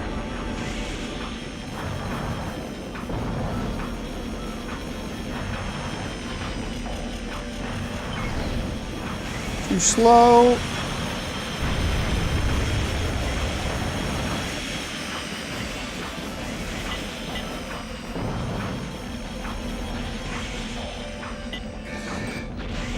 It's an awesome game, but it has one of a hell of a learning curve. I'll be around soon.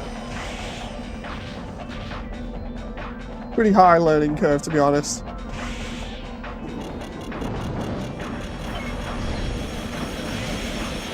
And the missile freaking missed. Like I said it was going to before.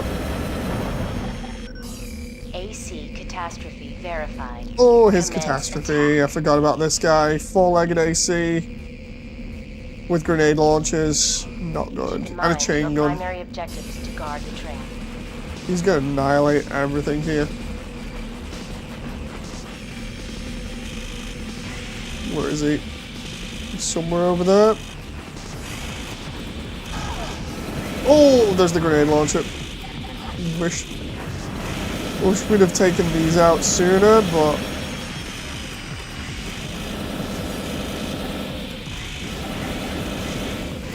we kind of deal with it at the moment. Where's he gone?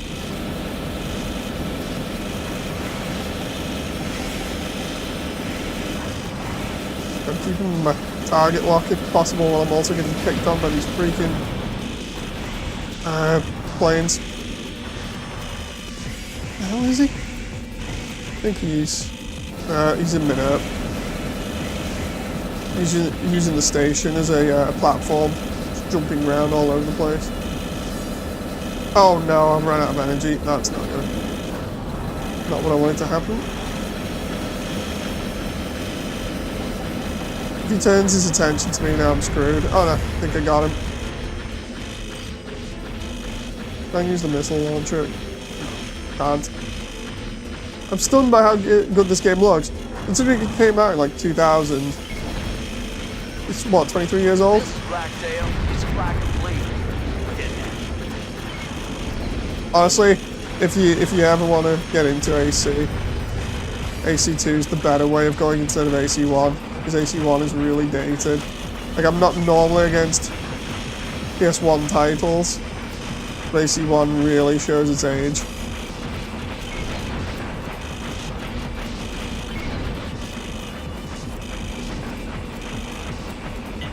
Nailed him.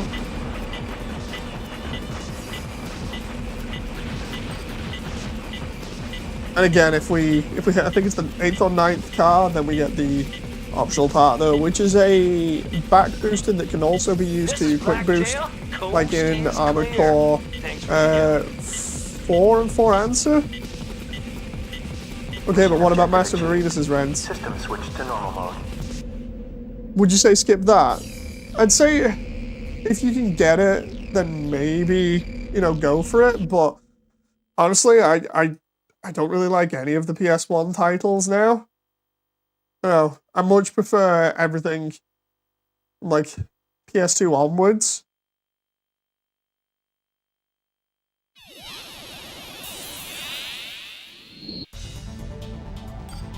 Let's see. Oh, Malaya Base. Malaya Base is getting hit up by disorder units. We just have to take them all out. Yeah, AC1 shows its age now, definitely. With it being out in like 97, 98 roughly, I think. And with it being one of the earlier PlayStation titles. System engaging combat mode. Number of disorder units increasing. Destroy them as quickly as possible. Come on now. Hope everybody's enjoying, by the way. Love this big Zeo sign that's plastered on the wall here.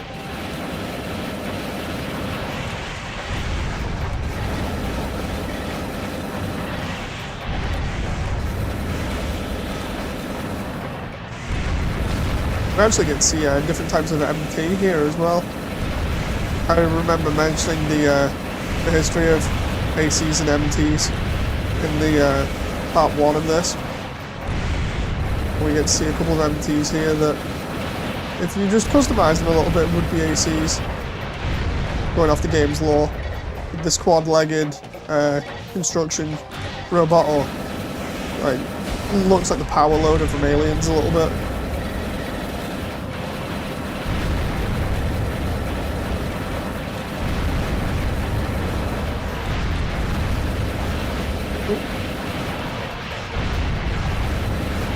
There's another one of them there.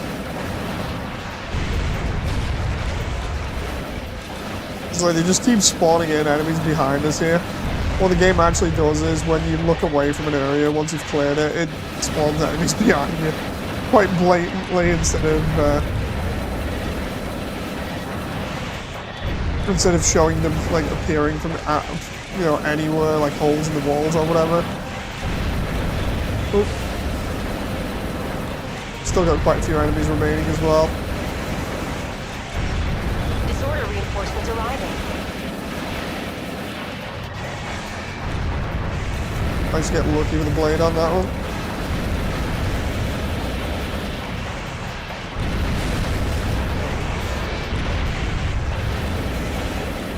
Oh.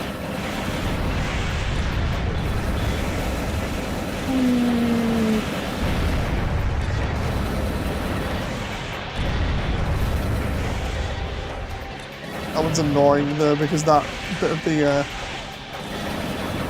base blocks your shots, and as you see there, me just trying to use a blade ended up with me missing because of the hitbox, because of how small the enemy is.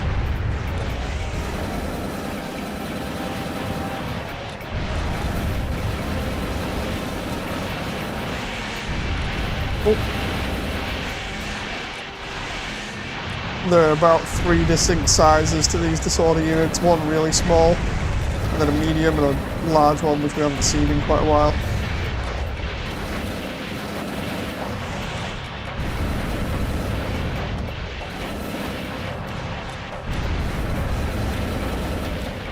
And we're out, so now we've got to resort to blading, which is where we really see the awkwardness of the hitbox on these things. You've got to really take a long lunge at him to actually stand a chance of hitting him. And even then you have to kind of do 2 hits. And be on a flat surface so that you're not lunging over the top of them. Mission objective achieved. There we go. System switched to normal mode. I was looking through my old games, found Dino Battles and TIE Fighter.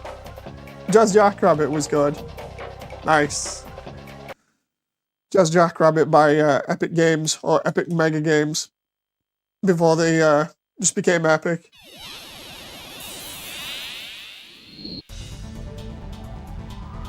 I'm just gonna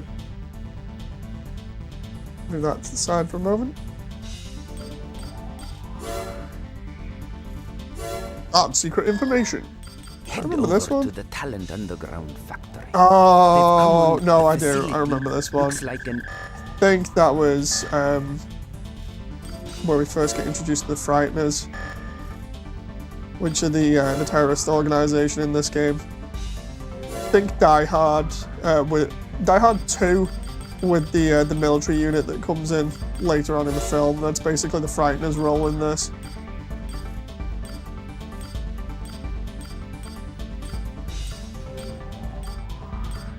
What I got here. I could. What have I got? I go for it. I'm going for it. I'm going heavy hitter on this one now. So what we've just bought is one of the best weapons in the game. I just need to make sure I can run it. Oh, how much am I overweight by? If I take the missile, the blade. Am I gonna have to restructure my AC here? Let's see. How much am I overweight by? 300.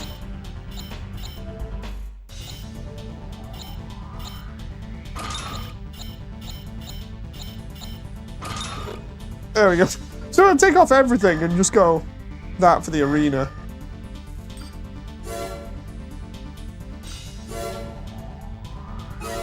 Still versus this guy again and just shell the living daylights out of him.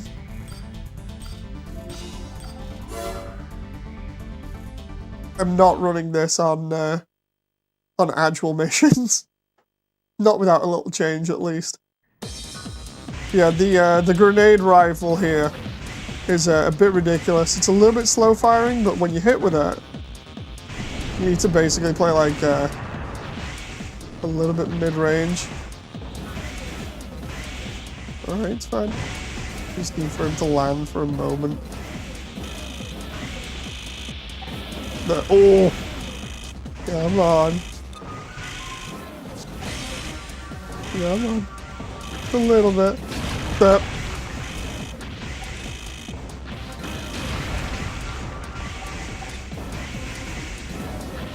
we get lucky at tracking him. And we can actually stay ahead of him as well because it does massive heat damage and general damage.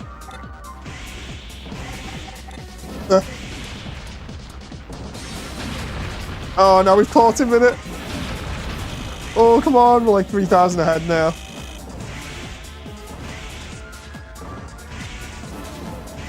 Oh, we've only got so many hits in this though, that's the problem. What if I can just trap him in like a corner or something? Oh, that was perfect then, and I missed the opportunity. Oh, or if I can get him right in front of me like that. Love the way he's still slowly chipping away at me now. Oh, missed. Can't afford to miss here. He's switched up because he's low on handgun ammo. Which means I can get him again with that.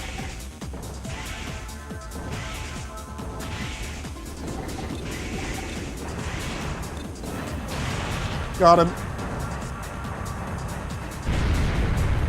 If I'd have ran out of ammo there, I would have been totally screwed, but we're good. So what happens with the grenade rifle is when it hits, it obviously does that massive explosion. It does solid damage, generates massive amounts of heat, which causes the AC to take more damage over time, and it causes stagger as well, or knockback. So, yeah, if you get chained by it, it can be extremely annoying.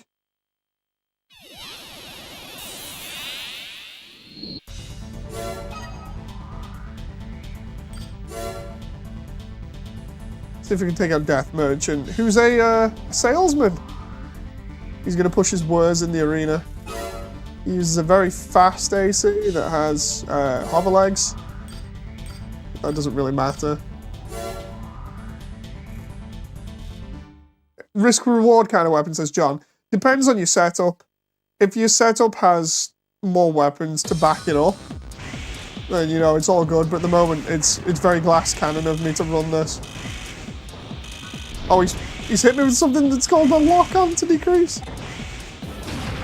There we go. I'm just enjoying the gameplay. Miss playing Armored Core. Thanks, Moody, says classic. No problem, man. Hope you enjoy. See what I mean? If I can keep him locked and he'll stay close, then I'm almost guaranteed to land these hits. But he's using some sort of parts which either drop decoys or throw me off as well a little bit. And he's got a shield, which is picking off a little bit of my damage. Not all of it. This is kind of one of those weapons where if you want to guarantee hits, you have to basically play like you know, Zex in Gundam Wing, where he's using the tall geese. He's like, right, I've got to get in close combat, you know, to guarantee hits. Basically that. It's like, it's a hard-hitting weapon, but because of how slow it is, you have to make up for that slowness on its projectile speed. by just getting in really close if you can.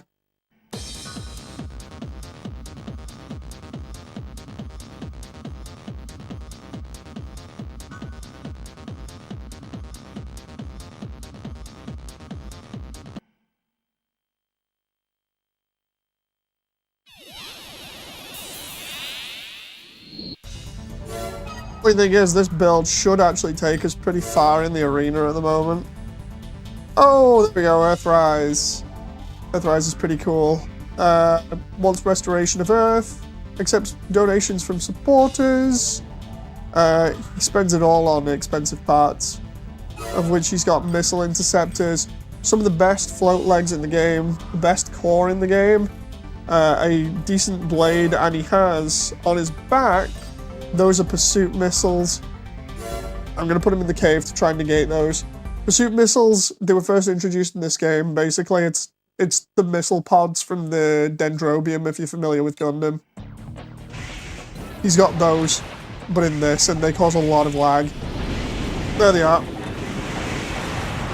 What happens is the missile, he only has to fire them once, and then the auto lock on your position. So he doesn't even really need a lock, he can just fire them out and not even look at you, and then they'll auto home in wherever you are.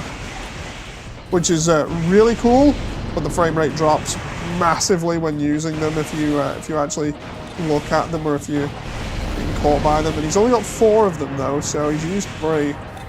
He'll be using those to chip away the majority of my health, and then he'll finish me off with a rifle, or the sniper rifle that he's got. I want to get him to use his last one of them so I can get in a little bit close. Oh, missed my shot there. If I run out of ammo, that's it, I'm screwed. So I kind of make sure I hit these shots even if it means me taking damage.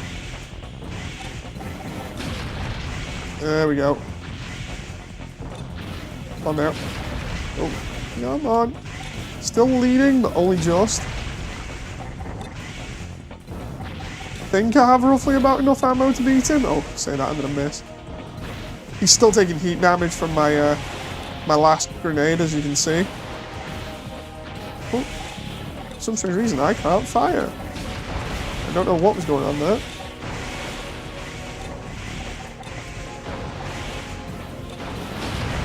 There we go. Heat damage is a big deal in this game because obviously it deals damage over time, and one of the obviously best weapons to do that with is the grenade rifle, but you can also use the flamethrower.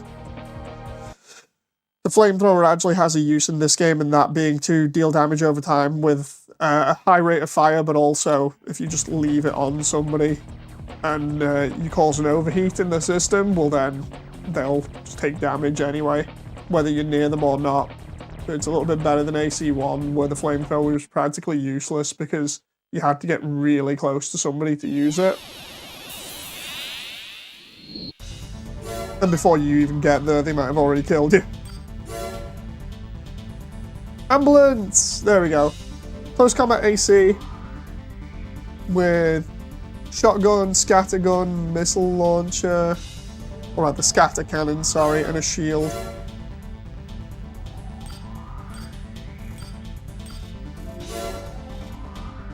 We're slowly getting more parts and more money here.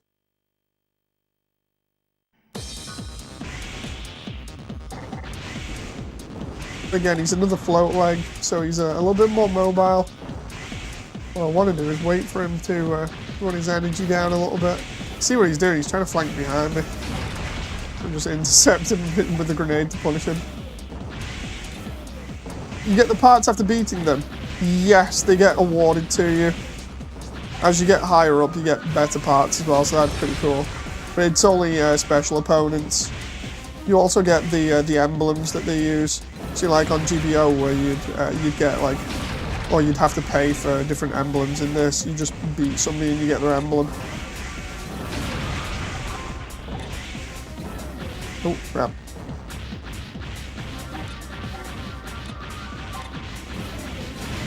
Oh.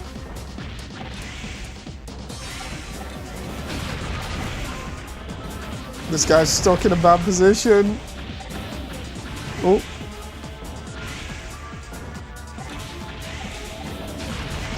Crap, missed again. I can just get him with one more. There we go. Because the grenade rifle does about 1,000 damage roughly each hit, which is pretty ridiculous. You can just keep chipping away at his health.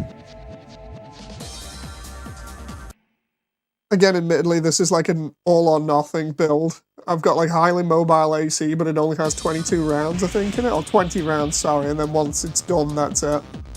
So if I miss more than a few times with the grenade rifle, then I'm pretty screwed.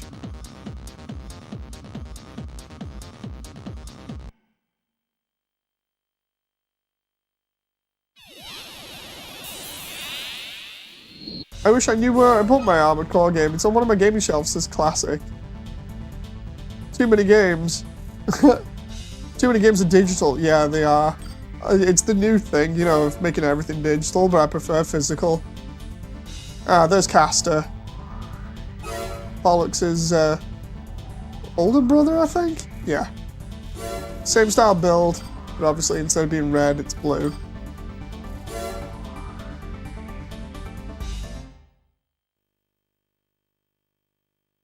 It's powerful, but the downside is not a hit scan weapon, says John. Yeah, it's not hit scan.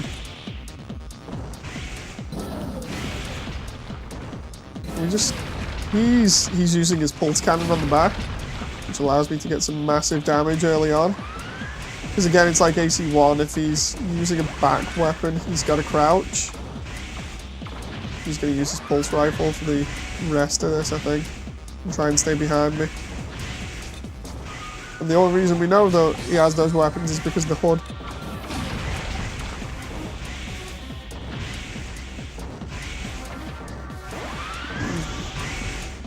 Trying to get behind me there, I think.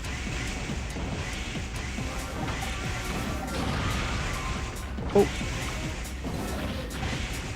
Bearing in mind, we're still not using dual analog sticks for this game. So this is actually all using the D-pad and then standard controls that we used for AC1. Oh. The only reason we use the dual sticks is to use the L3 and R3 buttons for the extension and overboost. Of which he's spamming like mad. Thing is, if he gets low on energy, his unit is down. There we go. Yeah, he was trying not to run out of energy there by breaking off his attacks every so often, because if he ran out of energy, then he'd be screwed because he's using 2 energy weapons. Can't wait to see you play 5, says Damon. Oh god.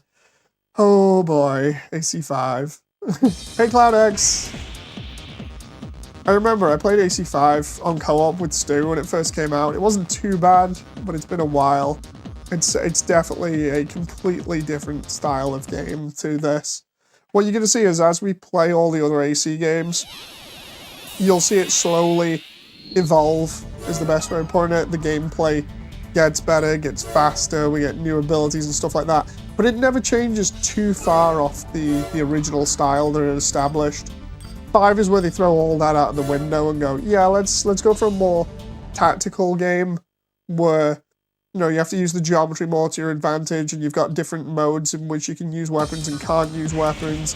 It's like taking a car and going from 0 to 60 and then all of a sudden hitting the emergency brake is the best way of describing it. Like, you can still go fast in it, but just some of the choices are really weird. And as a result, it's not the most fun mech game to play. It also had an always online multiplayer portion to try and be like PlanetSide, but that didn't really work out too good either.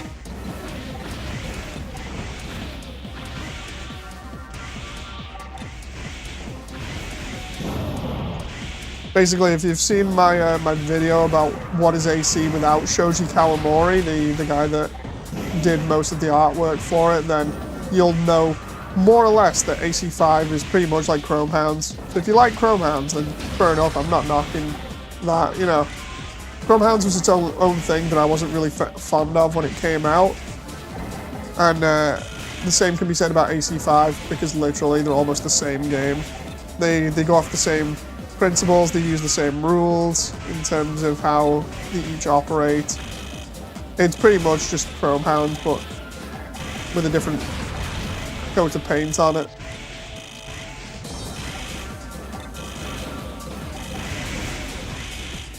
I can just wait until he... There we go. I'll play the original TIS Classic. I mean, the very original. Found my old PC version. Still looking for my PlayStation. Try the flamethrower. It's the fastest killing weapon, says Esteban. Indeed. I want to get the Carousel as well later on. The most casual weapon in this game in terms of everybody knows about it and knows how ridiculous it is, but I gotta wait for that mission.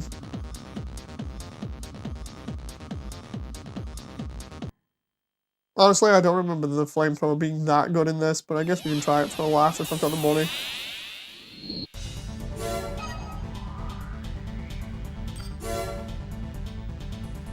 Amnesia has dual lasers. Okay, let's try. A laugh. How much we got? 100,000?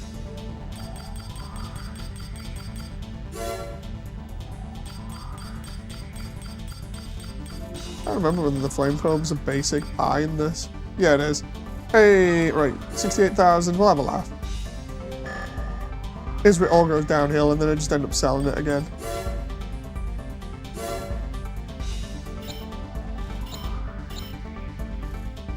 Oh, it's overweight anyway. I can't run it on the current build. Screw it.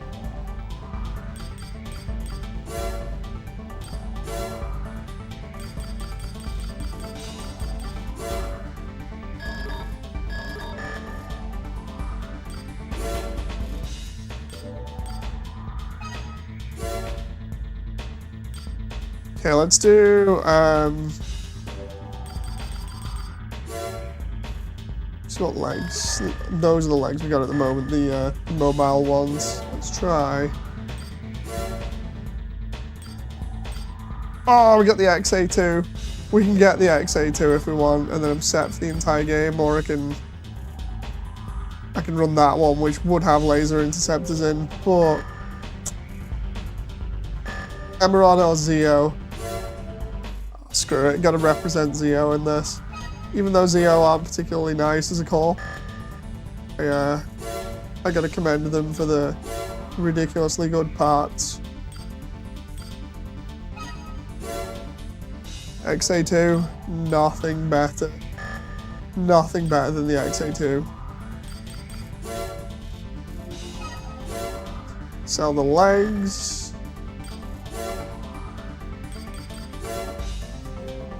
What legs we can get here? We get, hey, we get the A2 there. There they are. Some of the best legs in the entire game. Can we get the arms as well? XA2s, where are you? Yeah, 20210. Dude, we're coming up all Zeo again today. Hell, at this point, I should just convert to the Zeo color scheme as well. The whole deal with running Zeo here is that Zeo's parts are actually pretty damn good and pretty balanced in terms of defense, mobility, and attack. The only thing we're not running from the original set parts we have that's different is the head. We're not running the head that normally goes with the rest of these parts to make the protagonist and antagonist unit.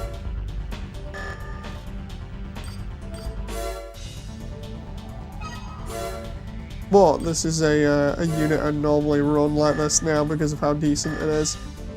I'll try seeing if I can get a better generator and a better radiator. Somebody's probably screaming in the comments, get a freaking better FCS. Your lockbox is tiny. I don't remember which one I use here, whether it's that one or that one. I think it's that one. Lightweight, high output, energy output. What's a recharge on it though? Oh crap.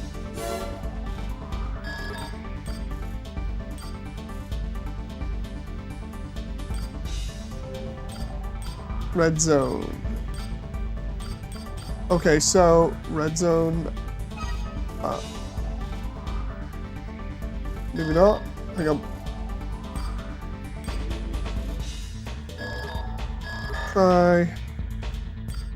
Try trying to remember how to work this so I have fast reload for energy. Good, heavy, high level, stable performance. That one I think was a good one. But it's heavy. That one's heavier. Ah. Okay, so. Back units, see what we got here. Don't really use back units too much in this game. Some of the back units are ridiculous though. We've got like the grenade launcher, pulse cannon, scattergun, ammo, missile pods, vertical missiles, they're always good. They're always good in the arena for just like wrecking everybody. Those are the pursuit pods. Swear man, they just basically make the Dendrobium with that. And then dual Gatling guns, which are also pretty fun. But they have low ammo. Let's see. Let's get FCS instead of... Oh, like booster by accident then.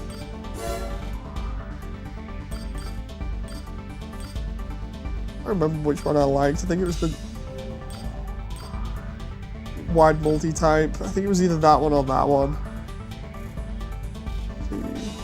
Sight ability 218. Let's load that one. I just need to sell up.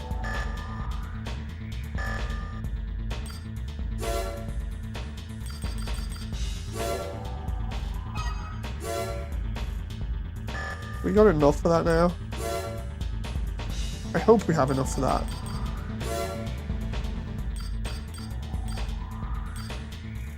Yes, we do.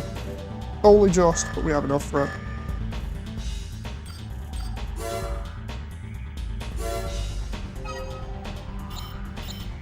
Now, because we've got the other stuff, we should be able to run other parts like that and not be overweight. So,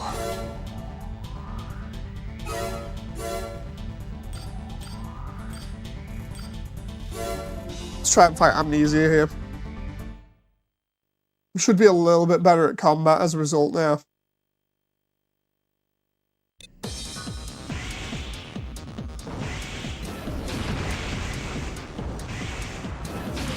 This build is like basically a medium weight, but it's got decent speed, decent attack power now. It can keep its lock a little bit better. Its mobility allows us to more or less completely outclass most other machines. I don't really need the radar, but I just stuck it on for giggles.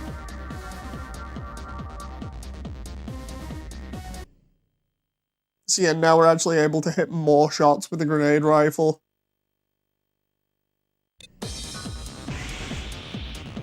Yeah, hello to everyone that's watching, by the way. Hope you're enjoying.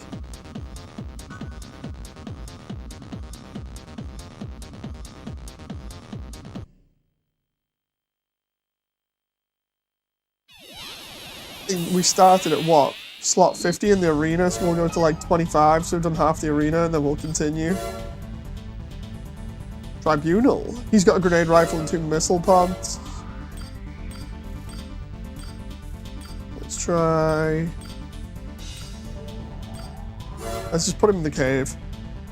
He's going to be hard to keep track of because of his color scheme, but we'd be good.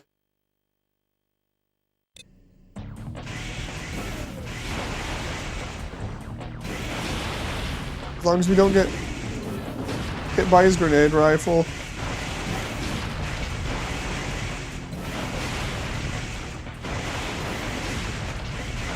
Dude. Because that massive lockbox, we're just punishing him pretty badly right now. Oh, no, he got me.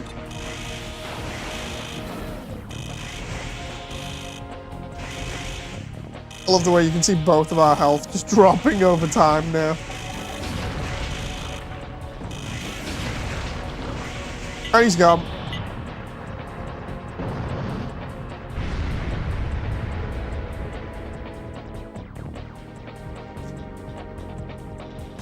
Ooh. He hit me in the face with his grenade rifle. It's just like, nope, nope, nope, nope. Big nope. Are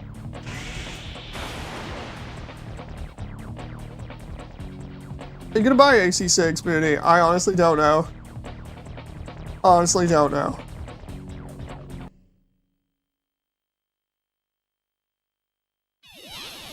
It's like, I figure everybody expects me to at least, you know, get it or something. You know, because of the channel. Hey, Latitude, pilot name Hades. 2 plasma cannons, some missile interceptors, and I think some missilery arms. John sat at the back going cough cough.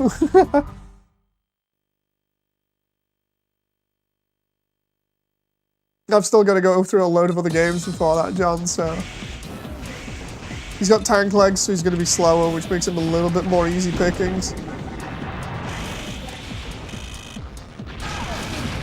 Say that, and he's already keeping up with me because of his plasma cannons. And that missile barrage where he fired at us at the beginning, so I got to keep up the fast-paced attack here. I say fast-paced, it's not really with the grenade rifle, but, I mean... In terms of me hitting him, I've got to hit him constantly over and over and over, and there we go, he's gone. There's going to be hardly any gap between shots. It's going to be like, boom, next one, boom, next one, boom. Just keep staggering him over and over and over.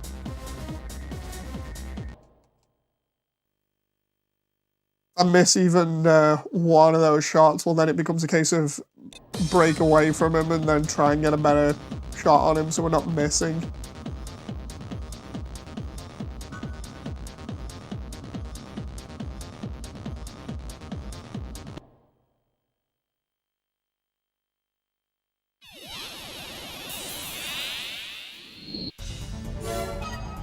You have a PS4 or PS5? Yes, I do. We have I think 2 or 3 PS4s and 1 PS5.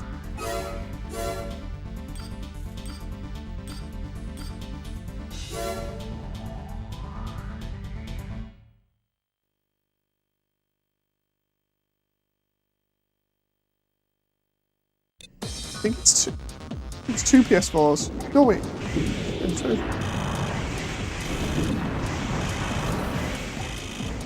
It's 3 PS4s, I just remembered. One's a limited edition, then the other one's a refurbished one, and then we got one for free as well.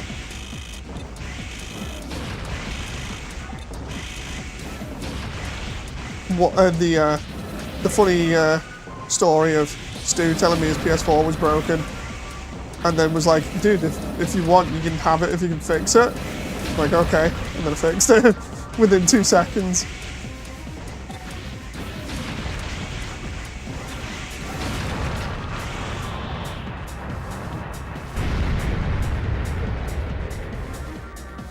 Okay, here we go. Slowly making our way to number 25 here.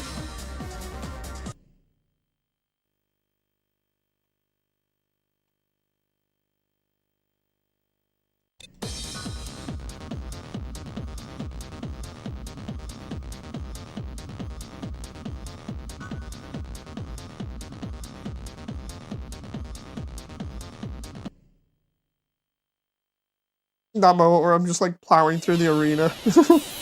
Like, excuse me, coming through, out of my way, need the money. Dr. Simon. Oh, elements. Looks like Cerberus became a hot dog, says Rents. Scientist who utilizes an AI program to give him the edge in battle. He's also probably one of those guys that's absolutely obsessed with doing artwork via AI at the moment. He's an AI bro. He's also probably into cryptocurrency. Oh.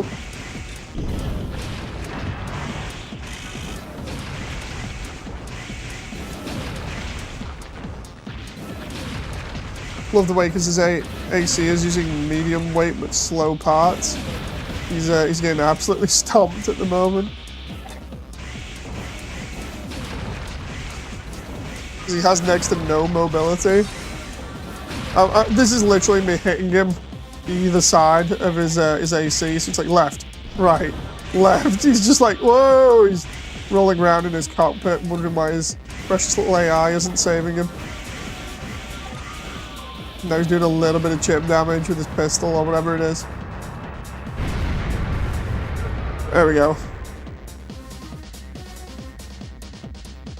Never take that type of weapon up against my AC.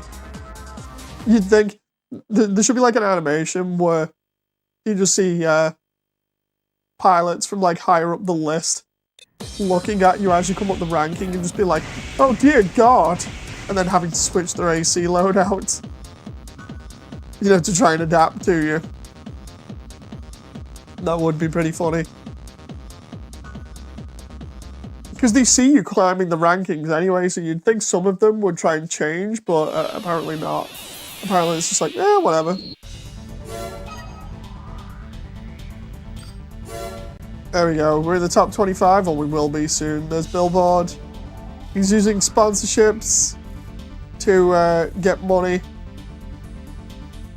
I love the way his logo is literally just like a guy sat on a mountain, and then either side there's the Emerald and Zeo logos. Never actually noticed that in his emblem before because I never paid enough attention. It's just, oh, he's another guy that dies. No, he's another guy that either dies or gets beaten by me because of my grenade launcher.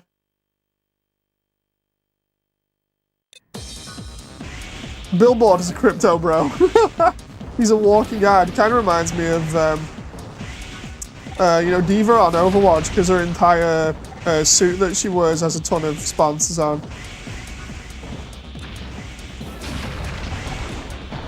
Waiting for him to come close there.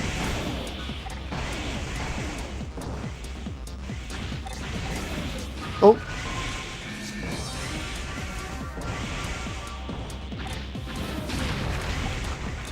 There we go, put him in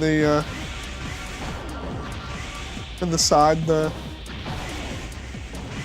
Be actually kind of cool if you could see that if he did actually plaster his actual AC's texture with ads as well, not just his emblem. What I'm trying to do is get in the right position so I don't miss any of these shots. I've noticed I only have 10 left, but we're good. Let him come over here for a moment. He's going for a blade there from behind. Love the way he just OB'd straight into that. It's like a bad speedrun move. I have to die in 2 seconds. OB into grenade rifle. Oh. Literally sounds like a speedrun strat. Or some sort of attack strat from like GDO. Neutral into OB. And then from OB into grenade rifle. And then immediate utter defeat.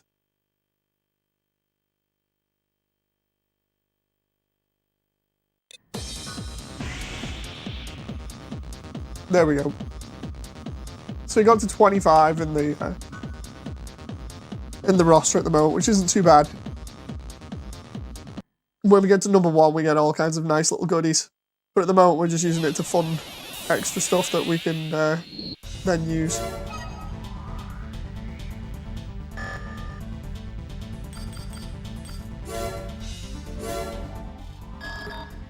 In terms of missions, I might need to use this saw on this one instead of the grenade rifle.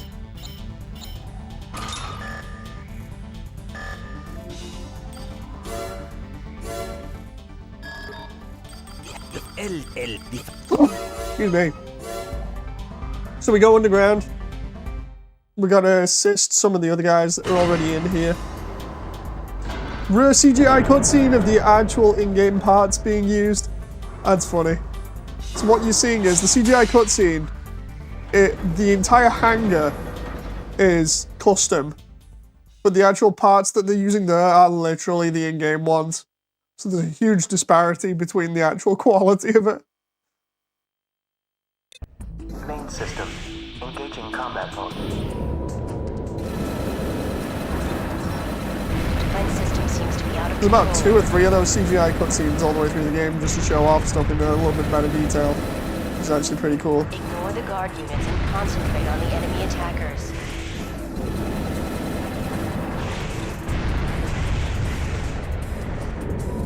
I love the way Nell's like, so anyway, concentrate on the attackers, meanwhile I'm just taking out everything anyway. Yeah, whatever.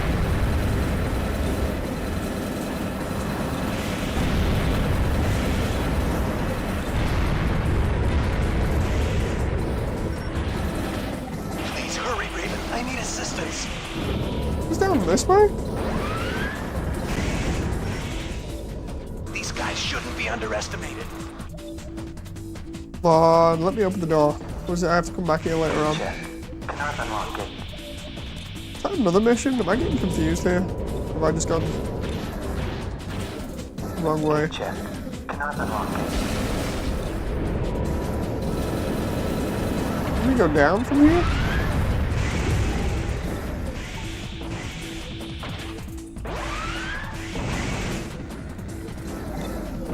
Oh, it's left here. Gate check. Cannot unlock it. Frighteners, already on Mars. Do-do-do. Yeah. So this introduces Mission the other complete, mercenary but I group, the detected a Frighteners. unit of unknown origin, a Raven. I'll destroy it. We get to fight Boyle later on. We don't get to Ramila, the fight operation Ramil, is finished. unfortunately. She has a cool design. She's supposed to be like a sniper, and instead she just gets Roger. taken out. You're lucky, Raven. She also has stealth generators, if I remember rightly. Yeah. Frighteners.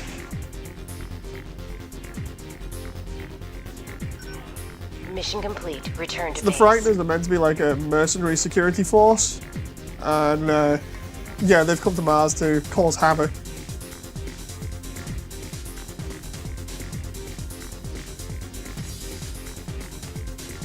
Just waiting for the level to end then.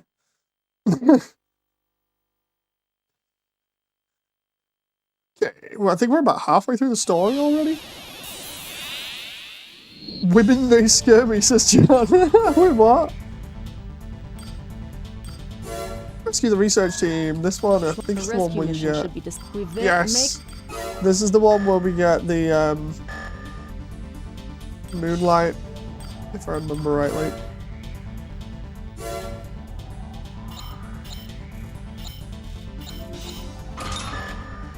The grenade rifle on, just in case I can break through the area and get this. I really would like the moonlight.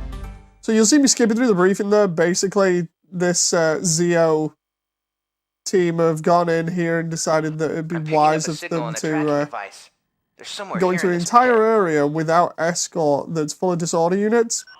It's your show from here on in, Raven. So we've got to go and rescue them. Good luck.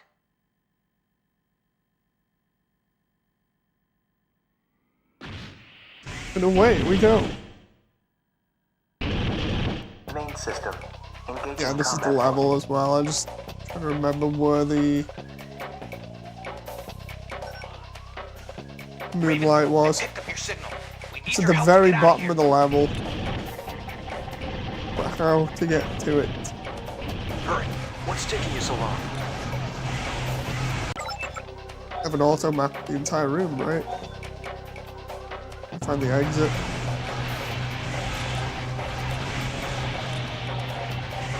Ooh, come on now. I think it was this platform? Can you see us? Where you at? Come on. Where are you? There you are. Yep, found it. Oh, why am I getting moved along on my own there? That was weird. Oh, it's because of that.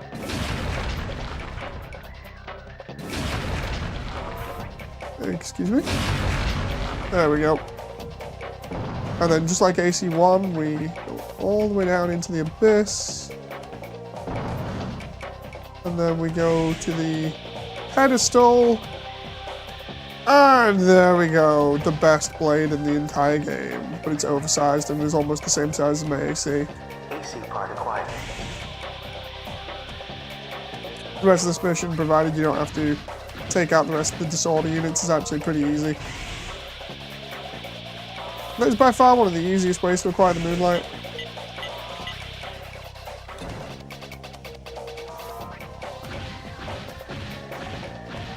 Moonlight Giga-chan, says John. And seriously, the Moonlight is pretty much legendary from fans. Hell, they even put it as a blade weapon in Metal Wolf Chaos, and it was ridiculous in that.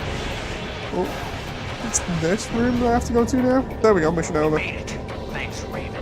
By far the easiest way to acquire it. In AC1, you have to go to a terrorist hideout that's pretty similar, but it's built in like a castle. Kind of a reference to Kingsfield, where you fall down a giant abyss again and have to then climb all the way back up. But it's a lot harder in AC1 when you're first doing it. In AC2, it's literally just like a 2-second job, as you've just seen. Sat there thinking, where's the hole that I'm looking for in the floor? Do I go somewhere else? Do I go the wrong way? And then next minute, there's the cover on the hole that looks slightly different, of course. It's just like, yeah, I'll just blow it up. There we go. So, there we go. The LS Moonlight. A blade with ridiculous power. So if I ever use blades in this now, somebody's going to get hit and it's going to hurt a lot. Ground-based attack. Can't remember that one. We've learned that LCC forces... Oh, I remember that one now. That one was with another secret part there. Salt underwater base, what?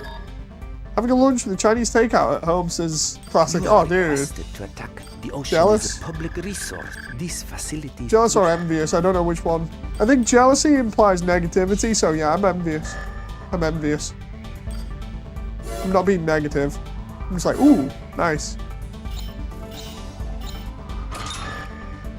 Trying to complete this campaign as quick as possible so I can have my food. Have my food and watch watch more anime. The idea is we've got to try and cross the bridge here and support the units that we're with and take out any enemies, but it's going to get really misty. Main system. Engaging combat mode. What is that thing, says Damon? So these here are... Enemy activity detected. If you're on about the walkers, these are allied units, and then we've got some other units that are like floating tank-style things. Think the Tachikomas from Ghost in the Shell a little bit, because they're basically the enemy units. Enemy forces targeted. Commencing attack. All allies must leave the area. With the way they're just kind of like floating on top of each other. But because we're trying to defend the bridge, we also have a defense line that has grenade launchers attached to it as well. And then we're also going to encounter flying enemies, and if I remember rightly, there's an optional part under the bridge on the other side. Hi, baby! Yeah, it's fine. How you doing, Jen, anyway?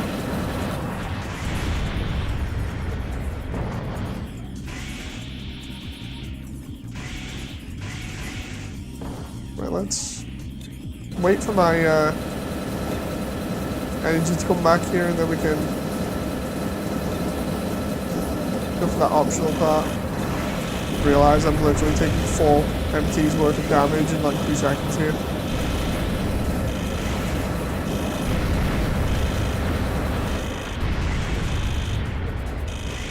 I swear. Oh god, it was over here, but I just realized how little health I've got left while I'm trying to go for this thing. Oh, it's a missile launcher. AC part acquired. Right now I'm gonna have to back off a lot.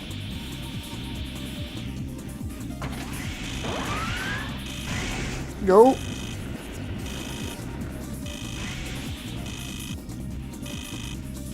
Okay. You alright there, Damon? Enemy forces targeted. Commencing attack. Oh, trying not to kill my allies here. Oh, and the guys that are on the turrets at the other end of the bridge are like, guys, you might want to stay back a bit. We're gonna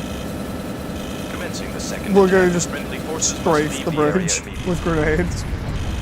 Ah, this is great. Oh, Jesus! And my limit release is about to run out.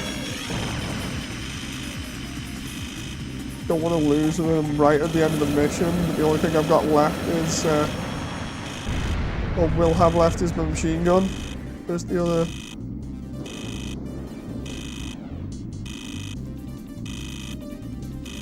The hell is the other plane?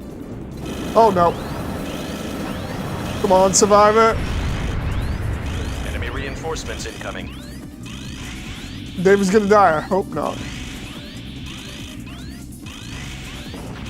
Trying to get away from these grenade launching things at the bottom, but if I get hit by like a couple of missiles, I'm screwed. Come on, and I've got no energy now, which is not good. Enemy forces targeted. Commencing attack. Please don't hit me with All grenade allies launchers. must leave the area.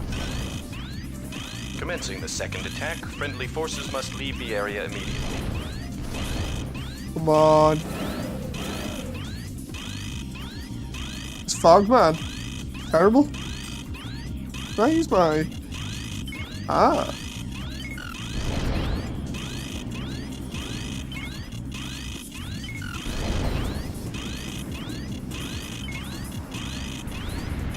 There's better be enemy units.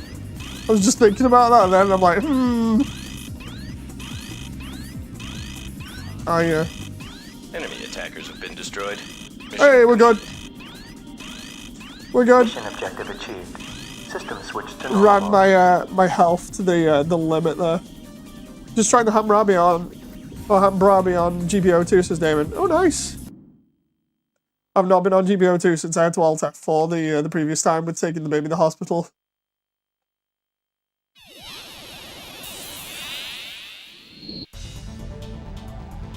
You got mail. It looks like a radar base? Which one was that one? We want you to Oh, info okay. target. So we're gonna go into Emerald's Base radar key. base. We have to make our way up through the bottom of it. This one's pretty fun.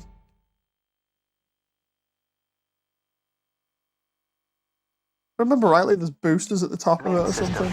Engaging combat mode. We have to go in through the underground. It's kind of like the movie The Rock Communications will be disabled until you exit Oh. the cavern. Be careful. with Michael Biehn and Sean Connery and Nick Cage.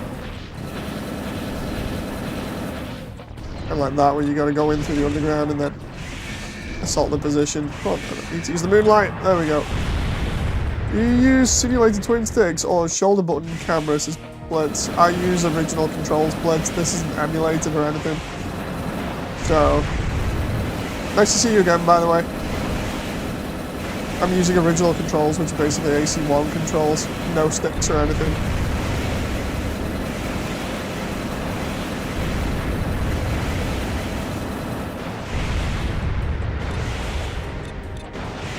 To which everyone in the community normally goes, what the hell? Because they hate AC1 controls.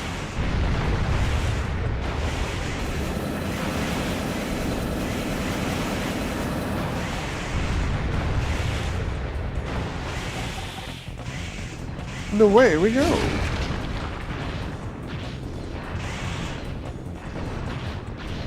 And we're in.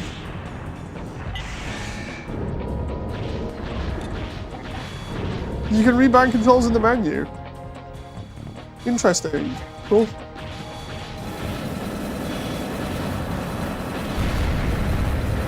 Still gonna probably just use the default controls because I actually don't mind them.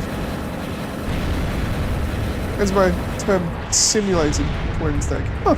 I mean, at least it's nice to know.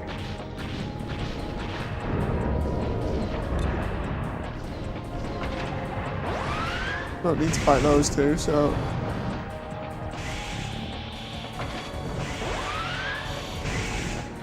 Whee!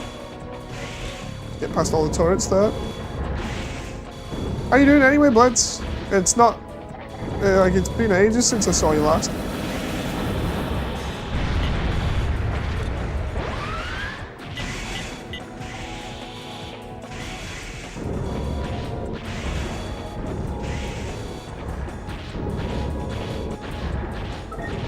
There you go, first half of the mission done. Hi, baby.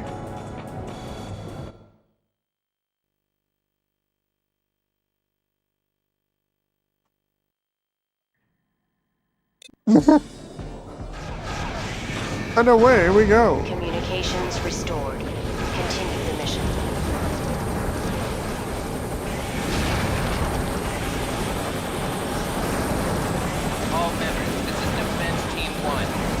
Gotta take out these turrets because they're really nasty. They've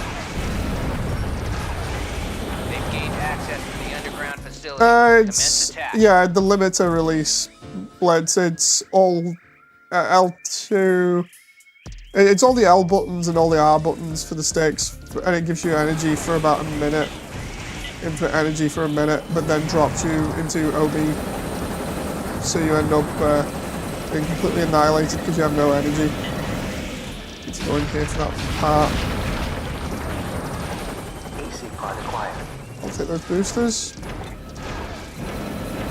Because I used it before twice, I think? Maybe 3 times.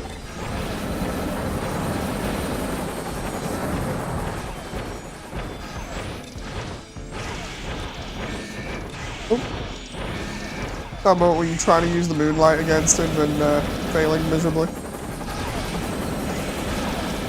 And then landing on a helicopter. Love the saw, it's so good because the ammo count, yeah. The saw's ammo count is ridiculous. I was using the grenade rifle before.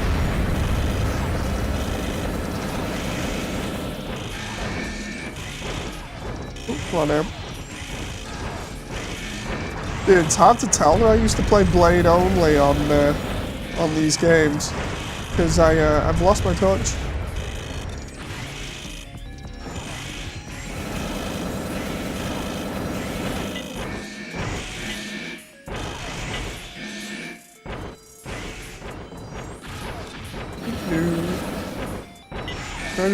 There we go, hit him with the moonlight once.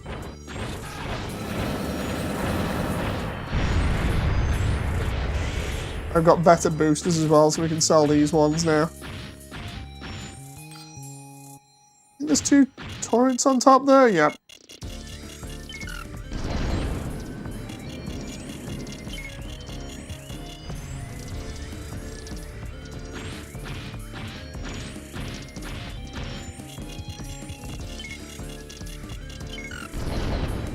Whee!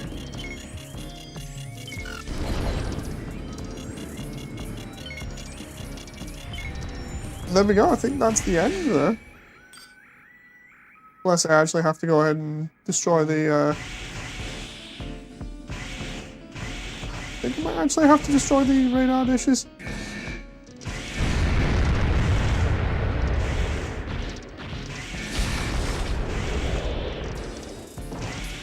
Never remember what to do on these missions, or at least not all the time.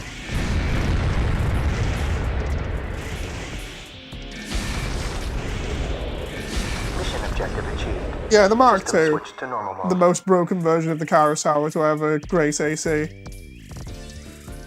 Although it is really fun to use. Not gonna lie, it is really fun to use. The one other thing that I want to get in this run, just to show everybody that's not familiar with AC.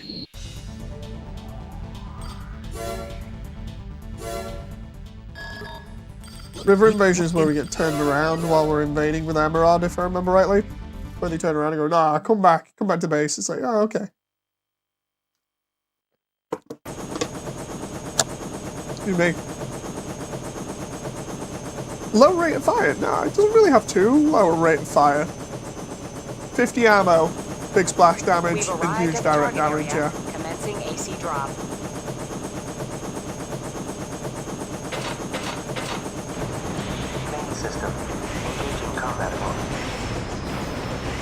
Slightly less than AC1 sour. Yeah, AC1 sour is ridiculously high for rate of fire in terms of the sour line. And they edited it for Master of Arena.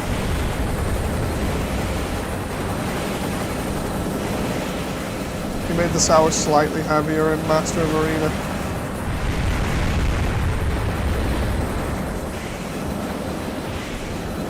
The only thing you can't deal with is disorder units because they're energy resistant. Sometimes, yeah. Depends if you up its attack power, it doesn't really matter. You know, with optional packs.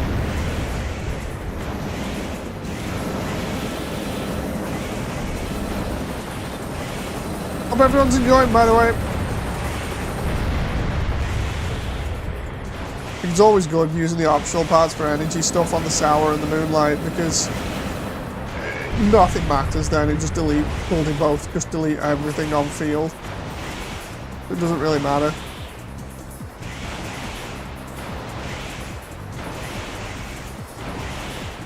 Like they're only the energy resistance that disorder units have can only take so much, you know.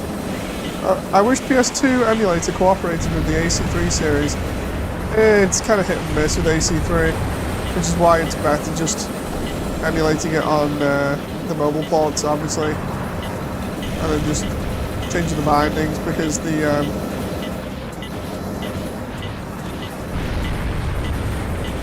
mobile ports are essentially just the PS2 versions anyway, but with slightly lower res textures and slightly lower res models, and like when I mean slightly lower res, I mean literally ever so slightly. Like there's hardly any difference between the mobile ports and the PlayStation 2 ports of AC3, Silent Line, and Last Raven.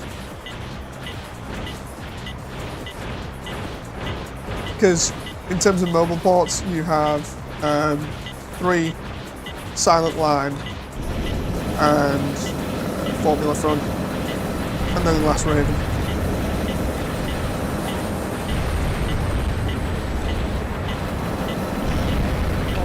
Yeah, you missed Nexus and Ninebreaker.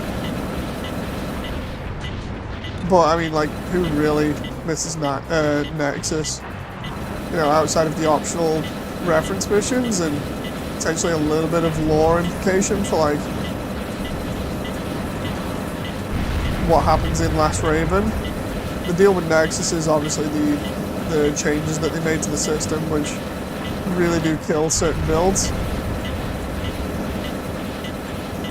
Yeah, it's important to contextualize Last Raven, but outside of that, which you get that context kind of anyway at the beginning of the Last Raven storyline, it makes it not too difficult to avoid playing.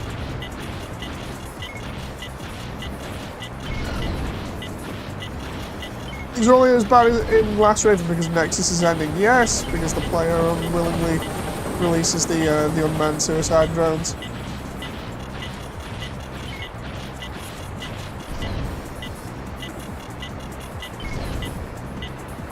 Oop. Emergency. The main assault team has been destroyed. There we go. Now we're getting called off. Abort mission. Return to base immediately. Laugh if somebody took that actually seriously and just immediately quit out then. Considering you're actually told specifically to do it. It's like, it's fine. Mission ends here now in a moment anyway. Somebody literally just quits. Well, start select and then quits that way. Ooh.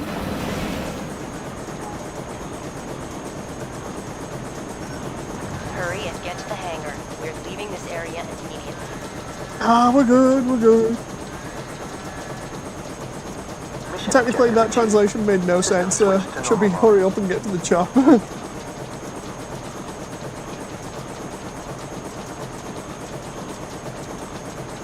Fun times with poor translation.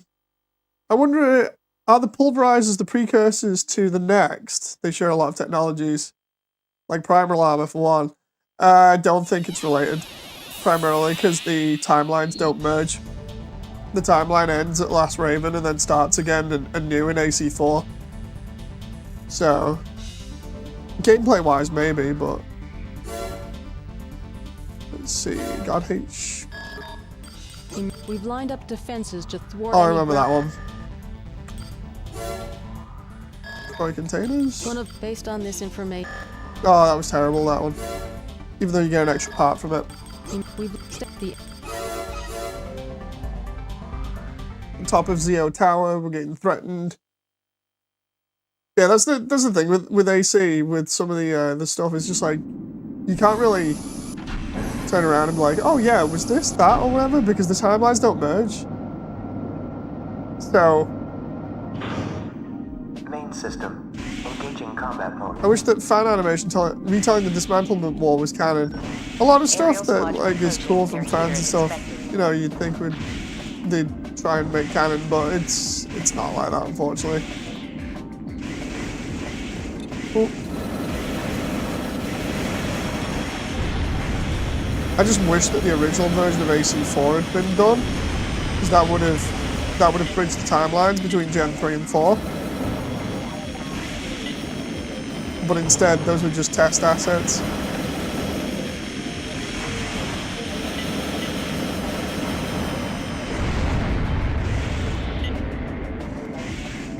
I've got to have an AC fight up here, surely.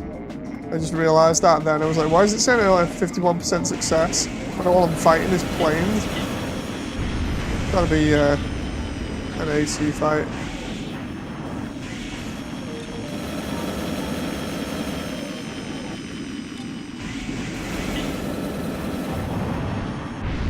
That one got destroyed, there's one behind me still.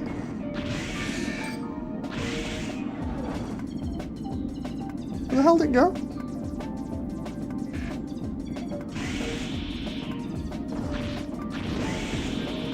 It's there, but apparently I can't see it until it's right on top of me. There we go.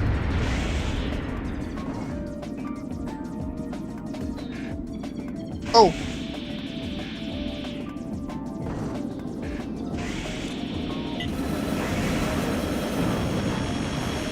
Destroy. Oh, looks like they're gonna fly over the top of me.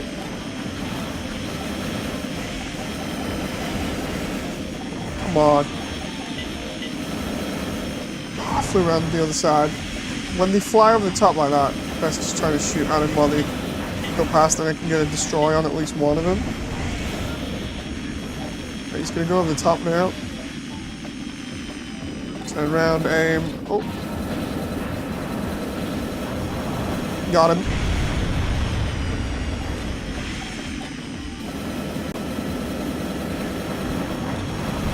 Nope.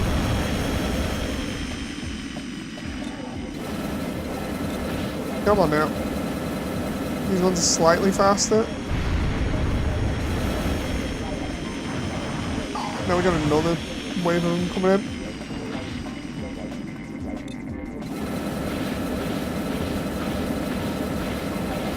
None of these shots are hitting. There we go.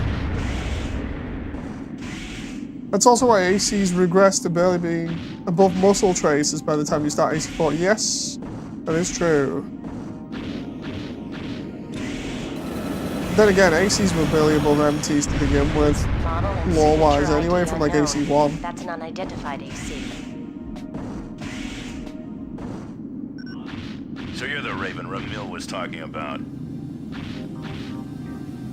I don't remember fighting Boyle on the rooftop. What the hell? Attention all units. Do not let the AC escape.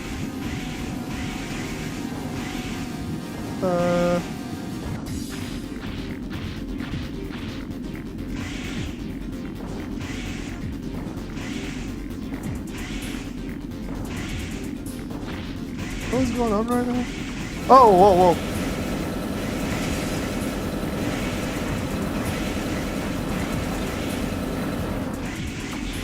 Dude, am I fighting like 3 different frightener units? Oh, Jesus.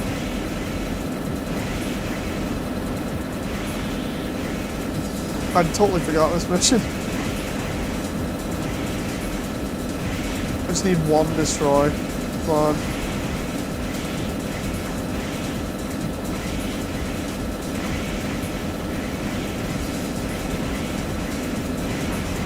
Oh, give me a destroy, give me a destroy.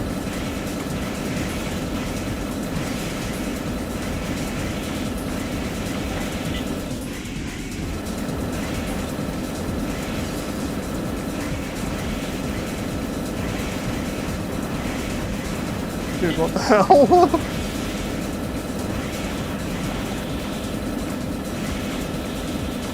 Cool. There they are. Half tempted to go limit release on this, and yeah, I'm gonna have to.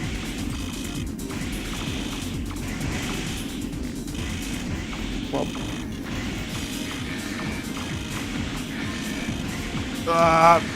This is going really badly.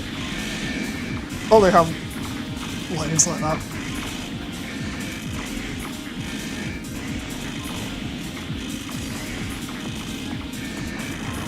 Got one.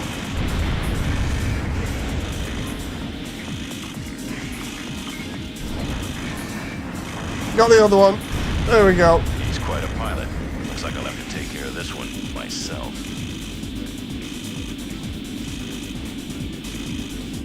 Mission objective achieved. System switched to On top normal of Zeo headquarters here on Mars.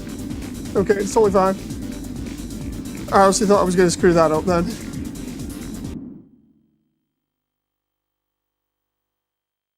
At least we made it.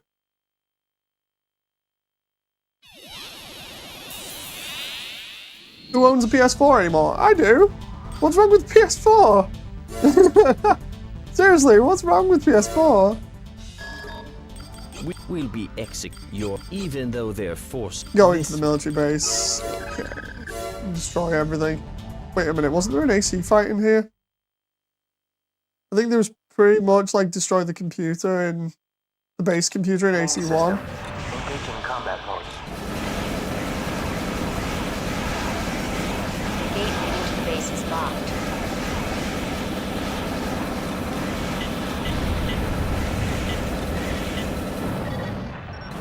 The lock may take some time. Destroy all enemies located outside.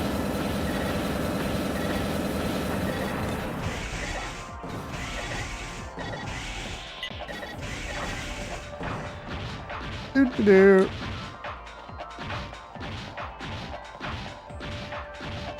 I don't quite understand what's wrong with owning a PS4 now. Or playing on one. That's got me highly confused.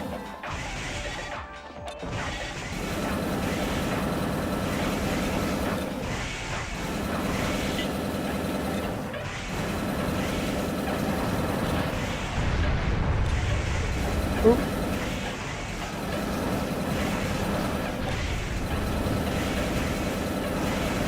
There we go.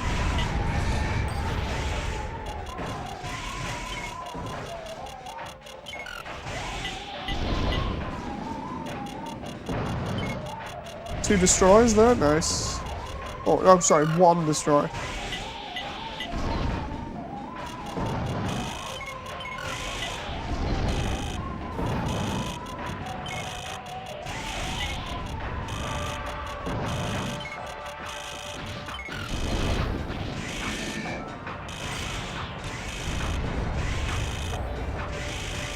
Oh, come on, I'm gonna fight until the door opens.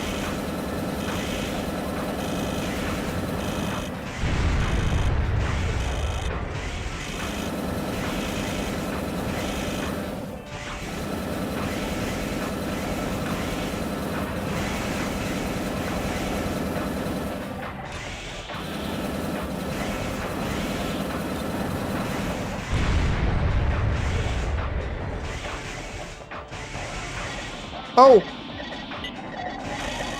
Oh no! Aborting mission. I fell off. I freaking fell off the cliff. I don't believe I sailed straight over the barrier there. Oops. I made an oopsie. Oh. I sailed clean over there and was like,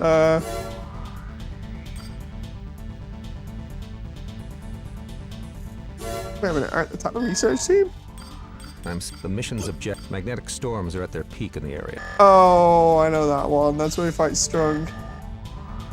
I'm wondering.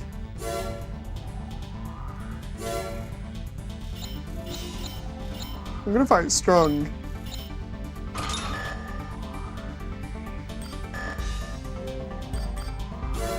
Realized I've got extra money, right? Oh my god, I have a lot of money.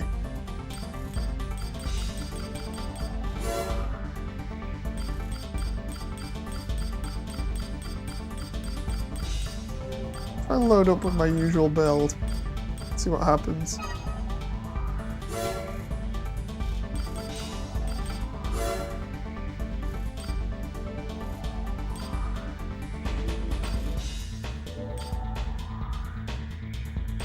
$20.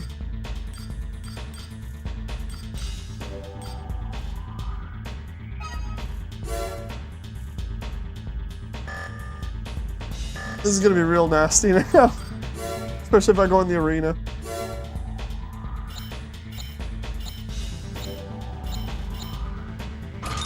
Slightly overweight there, but it doesn't matter. I can take off some other stuff if I want.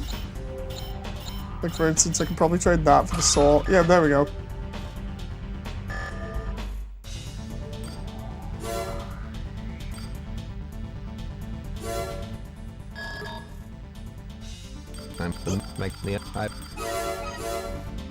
We're going to take out Strong here. I don't know whether I'll be able to get lock on him or not, but it would be cool if I do. 44%, so I don't think I'm going to do that one. We've arrived at the target area. He's probably going to kick my ass here.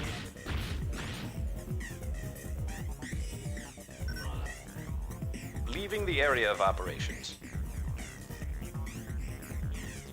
John, you still in chat, by the way?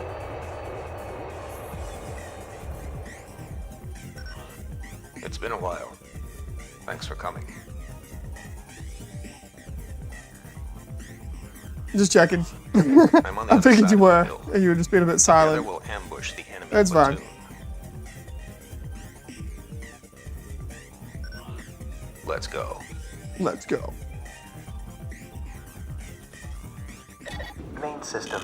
Engaging combat mode. I can get missile lock, that's good. There are a number of enemy MTs and guards. The mission is to eliminate Okay, all it's just hostile mission in the middle of Sandstorm. AC Holy Mother detected. It's piloted by a Raven working for the Seed Corporation.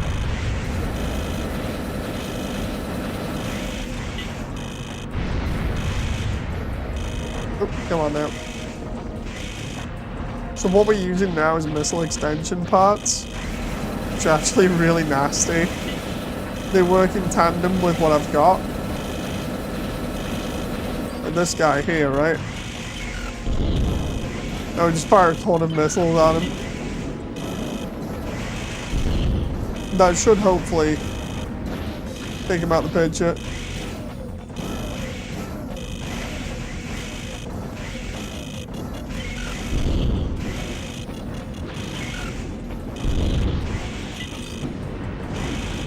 Just annihilating everything Good here. work. It looks like they've all been destroyed.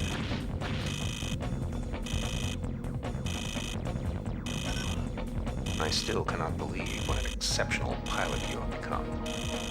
Dun, dun, dun. I guess Klein wasn't wrong after all.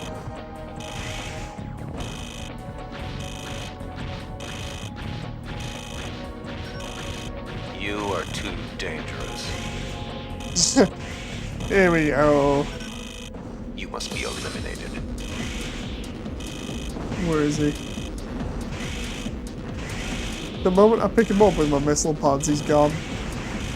Oh, no.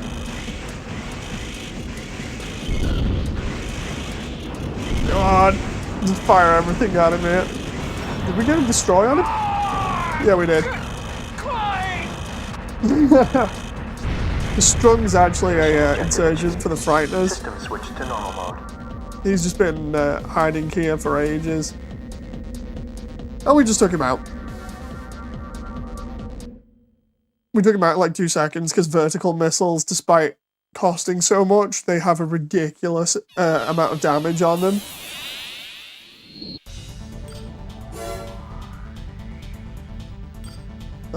Right, stolen files, that'll be the... The files. This mission has 2 objectives. Oh, okay, so that one's... Yeah, I remember that one. I can't use vertical missiles there, but I can show you vertical missiles in the... Excuse me, in the arena.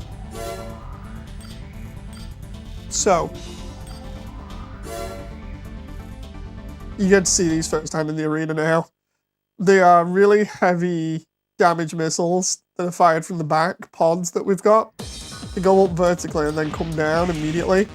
Plus the attachment pods that we've got. They take off a lot when they hit, and they're very hard to avoid. So you can just spam the enemy with them and then just basically run away and watch them just get hit by like 2,000 to 3,000 points worth of damage repeatedly over and over and over. And then we can just have a laugh at the machine gun again.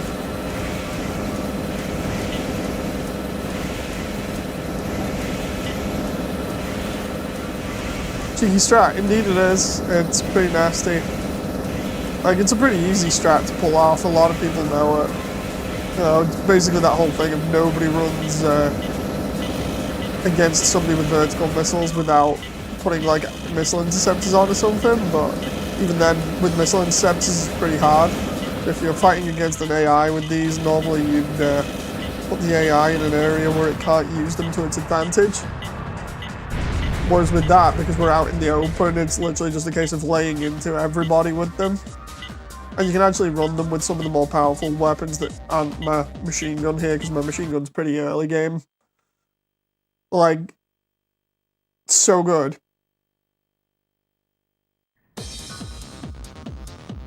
But yeah, you can just see the fact that he just took massive amounts of damage really quickly. We fired like every single missile at him and he took about 6,000 damage, I think.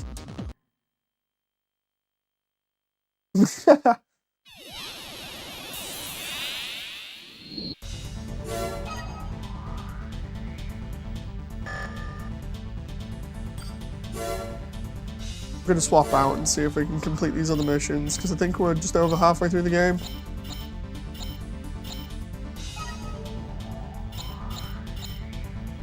You don't actually need to put the biocomputer on there, or the bioradar, sorry, but slap it on for a laugh.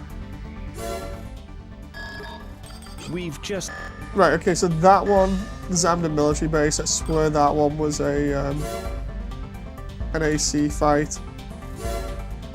I don't know whether the other one was, so we'll just...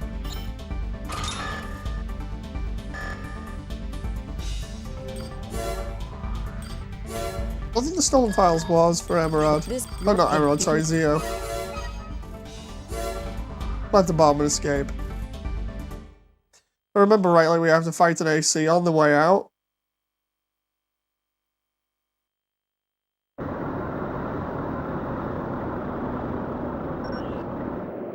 We've arrived at the target area, commencing AC drop.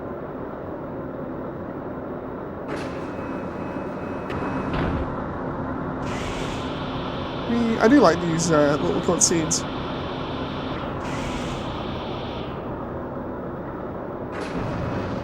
Main system. Hey, Hildolf's stealth mode on GBO2 is really hard to counter. Do you have any... What, Hildolf has stealth? Gain access here. Avoid any security. It's a giant tank, right? I didn't think it had stealth.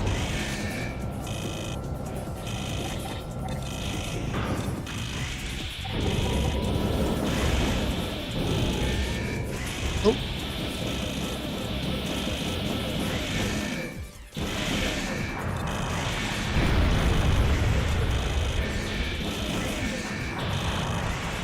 Okay, there we go. I remember John, the Hill Dolphin doesn't have stealth, right?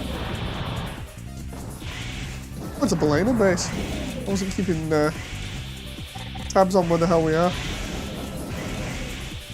You can tell it's Belena because they have the logo all over the place. Honestly, this is when does the Hildolf have stealth, says Proof. That's what I was wondering. I'm like, wait, what? I never remember the Hildolf having stealth. Oh, wait, what?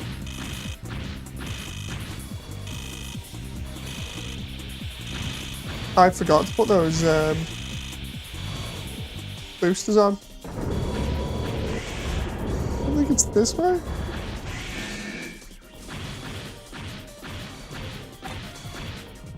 Dealing with the Hildolf's transformation. What? The fact that it can go fast?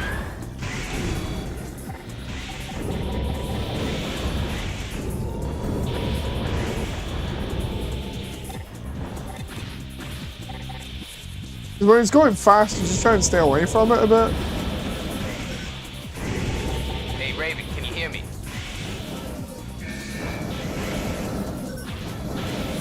We got the files and we're leaving the area. Good luck. Oh. I'm not die to these guard MTs here. What the... Don't remember this. Oh, that took a lot of damage.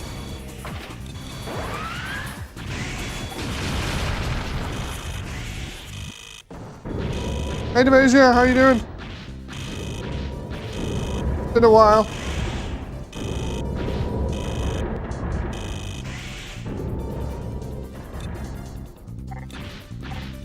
I just gone all the way around in circle.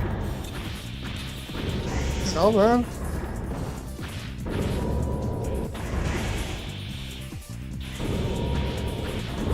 Yeah, you can stun to get out of tank. I don't think he has stealth. My brother was telling me it does. I think he means the transformation. Yeah, just try and stun him out of it. If you can.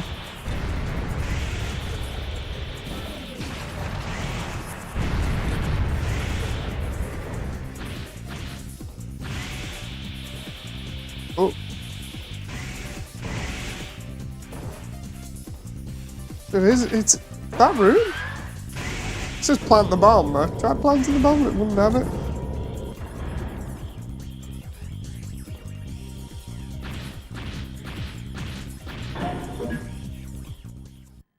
Dealing with a lot of crap, but otherwise fine since the Asia. Oh, nice. Anything on the scanners? Oh, more frighteners. Dealing with more frighteners here. This is God Dog. I'm in position. I think it's 2 ACs we have to deal with here. Preparations complete. Commence the attack.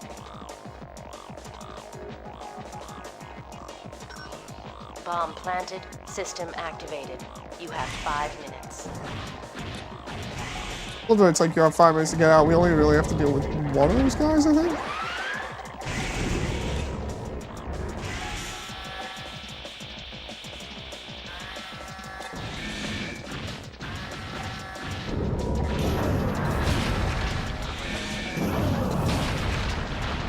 There we go. One's dead.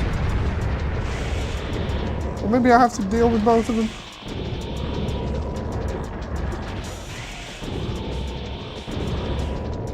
Or maybe not.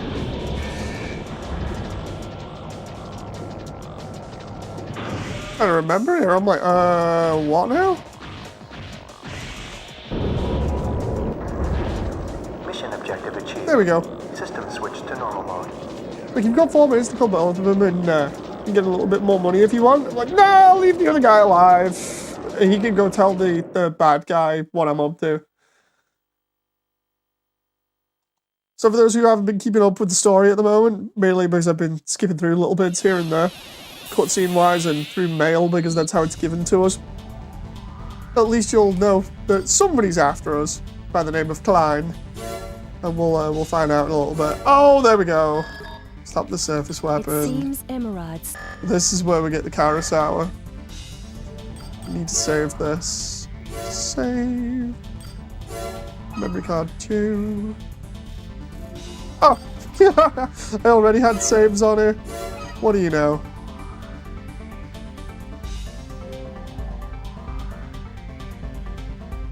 We're almost at the end of the game as well. Blitz, you still in here? Because I'm trying to remember how many missions there were after this. I think we're literally like right near the end of the game.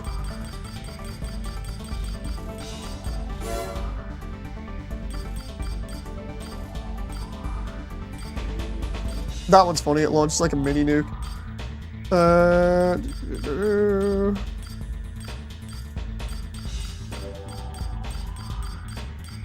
There it is. 2 of those, please.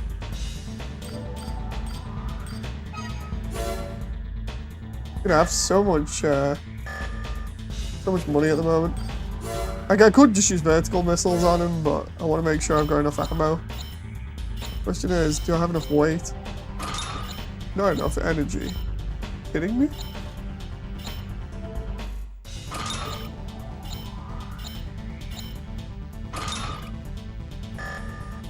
Okay, so I think that should be a good setup.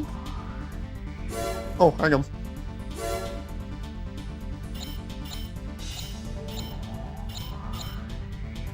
Ah, yeah, okay, that's fine.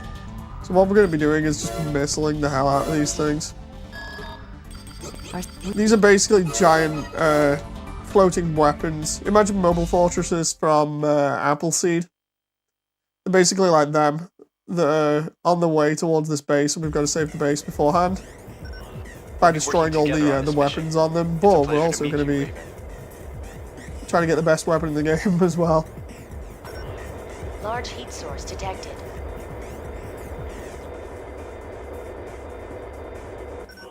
I'll be watching your back. Good luck.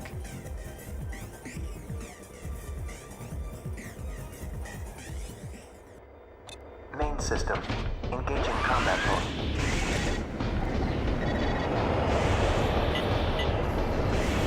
It was over here. I might get shelled to hell back now because the best weapon was like in a corner over here or somewhere. I'm just trying to remember. I'm regretting this so much. AC2 destroyed.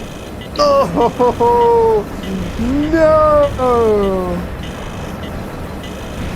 Being absolutely annihilated here because I got stun locked.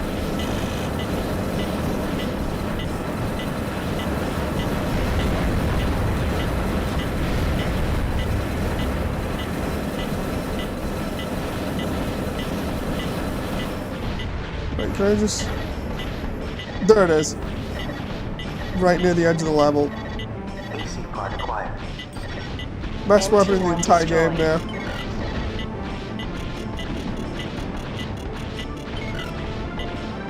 Hey, can I just...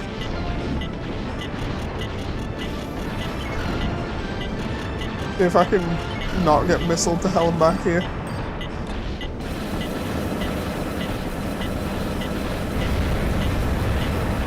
Come on. No, no, no. Still getting missiled by that one at the front. I think.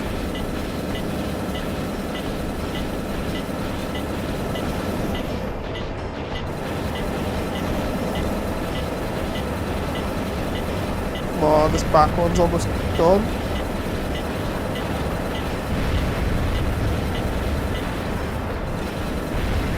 Come on. Gotta complete this mission so I can get this item. Back off a little bit so I've got more room.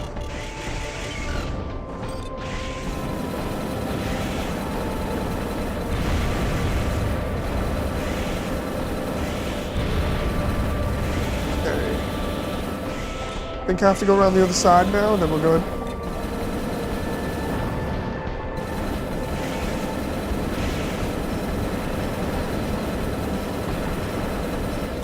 Come on. Almost done.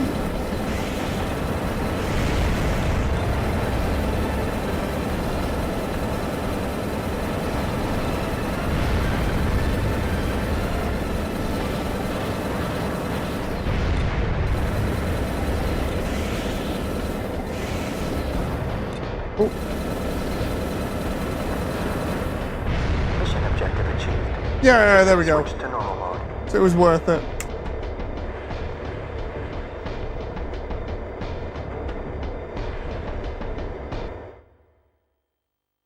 Okay.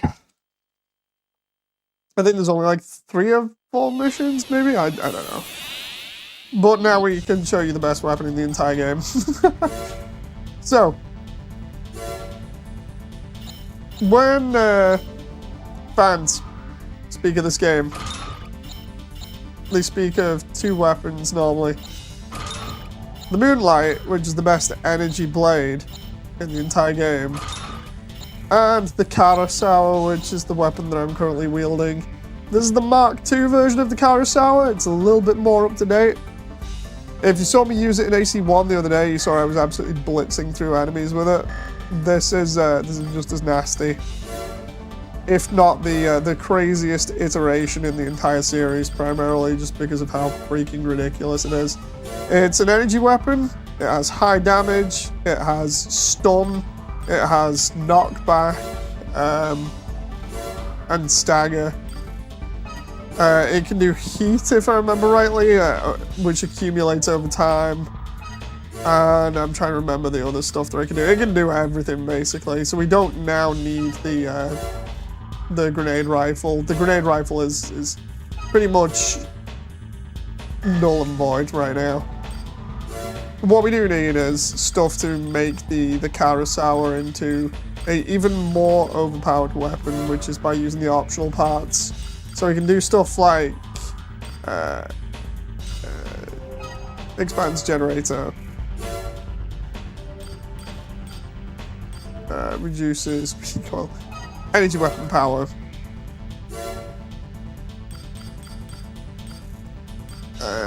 reduces lock on time, that's always a good one, speeds up energy weapon rate of fire,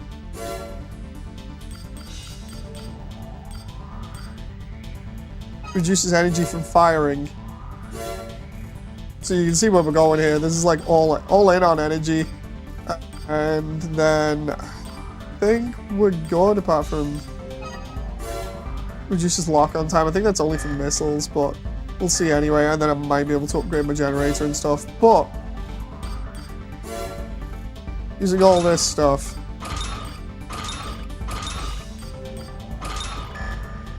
what we find now is that it gets a bit ridiculous.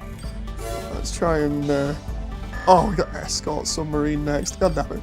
Just gonna quickly show you the Kurosawa, and then I need different legs for escort submarine. This guy is gonna suffer a little bit.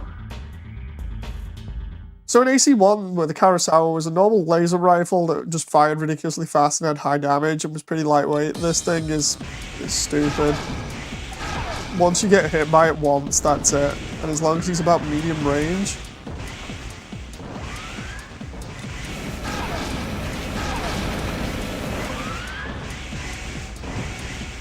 Oh. Because it tracks pretty decently as well. At mid-range, you can just constantly almost pinpoint hit people with it. There's no way he's getting out of this now. And the only way we'd even get a break is by me running out of energy, but if I just hit limit release, he doesn't get any sort of break from that.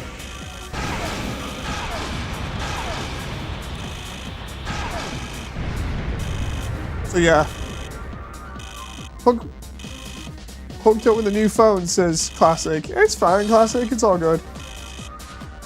So yeah, the Kurosawa becomes a thing of legend and also nightmares in this. Because if you're ever up against one, it's a case of, oh god, I'm going to die. Sound effect is really nice though on it. It sounds really beefy. It uses the same sound effect as the plasma cannon, I believe. Which is pretty cool.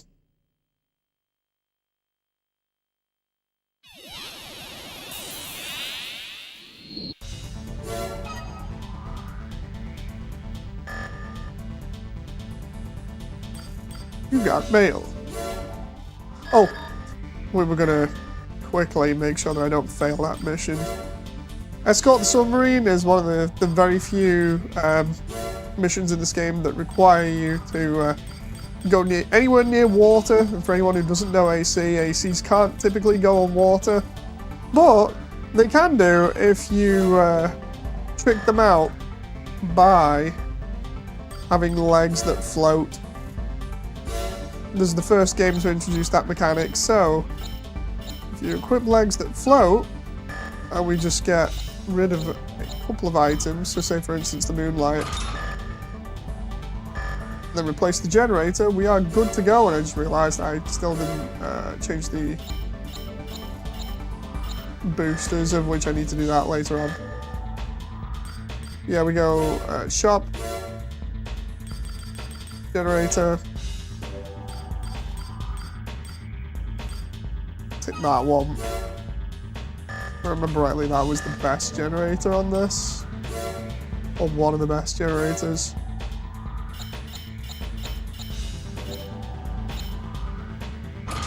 Now we're just overweight. Let's try. There we go. So we've only got the sour. 50 shots in the sour and we're good. All we're doing, if I remember rightly, is destroying airplanes anyway.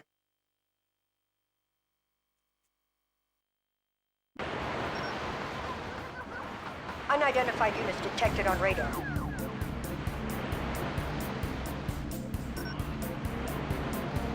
can't dive. The water is too shallow.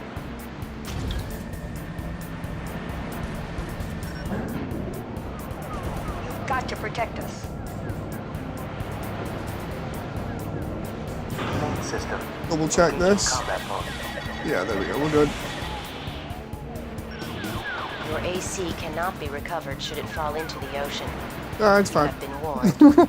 We're versus 2 battleships on this and a bunch of flying enemies. Yay for boat legs. Nah. Not boat legs. Just hover legs. Enemy battle cruiser detected. Commence Think of attack. the hoverboard from Back to the Future. It's basically that, but legs. Battle cruiser should be turning up this side of the level.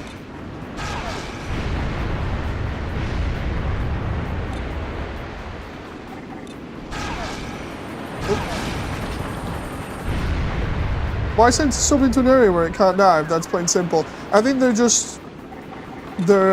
in shallow waters at the moment. They've probably been caught off guard. It probably said in the mission briefing, but I obviously skipped that. So, oh, go over here and sort this out.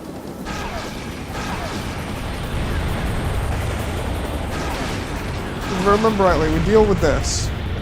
And then it's the end of the mission.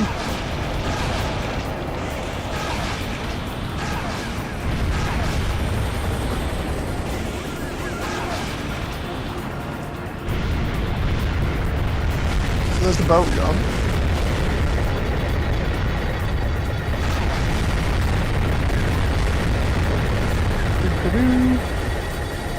So we just got to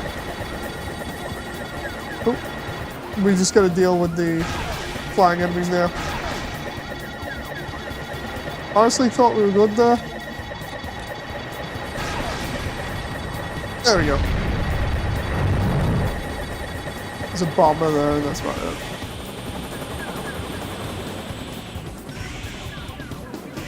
Enemy aircraft approaching. Oh, nail it. Hey, Shadow Knight.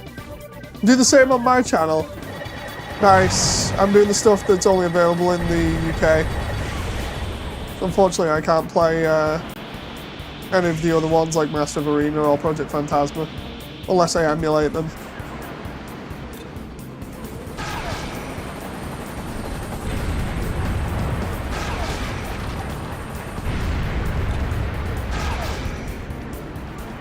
There we go.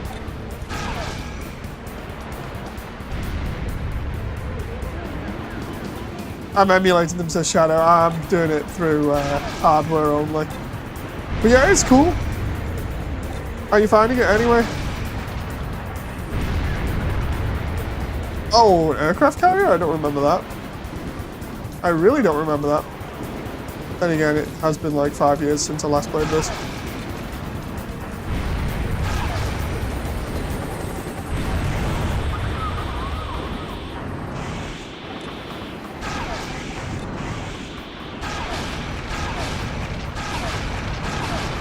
I don't have enough ammo to finish this. We should be able to dive soon. Hold them off.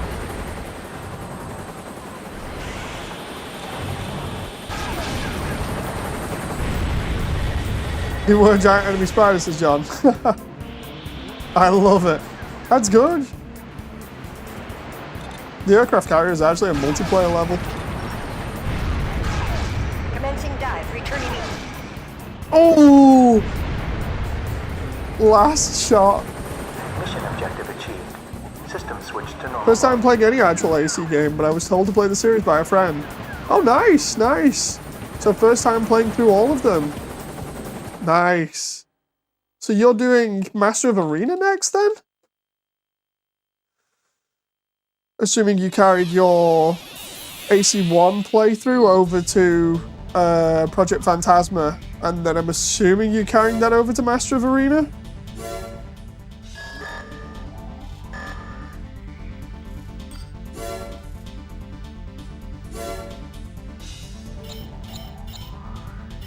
At least you'll have better head start on the the rest of the builds because of you having better gear.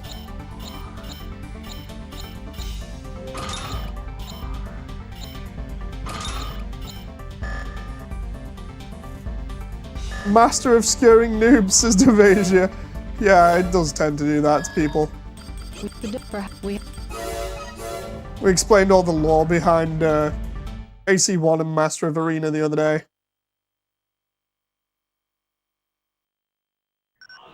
This is your only exit. Return here once your investigation is complete.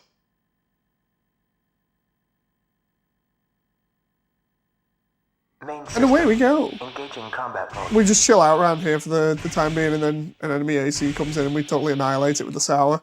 That reminds me, Shadow, did you pick up the Carousel from AC1? Assuming you've been getting some of the hidden parts. Or just, you know, seeing them. Oh, okay, so you didn't get it, but it may be available in the shop for Looks you. like there's nothing here. If you can either buy it in the shop, or if you can get hold of the finger gun as well, that's probably a good one.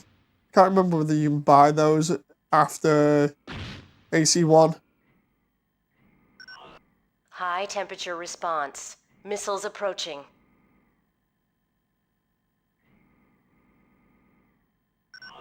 Get out now. No, and then we get locked in with another AC. Enemy units detected. AC. You can buy them in Master of Arena. Oh, nice. Oh, we get locked in with 2 ACs. Oh, I remember this fight. I had to hold back for recording for animation ages ago when I was animating AC stuff. There's one down. Unable to recover your AC while enemy units are present. Take them out. 2 frighteners trying to ambush me in here. Enemies destroyed. Phantasma fight was a pain. Yeah, because of it lagging as well, because of his giant rave light. So tempted to recreate AC on Dream, says Damon. Oh, interesting. Would be pretty cool. Where was the exit again? I can't quite remember. Auto map. Can you... I think it was that one behind me, right? That moment where she's like, oh, your exit's here, and I'm just like, Mission objective achieved. System switched to normal mode. It's like, sorry, Nell, I kind of just went round in circles while shooting my Sour at everything in the dome.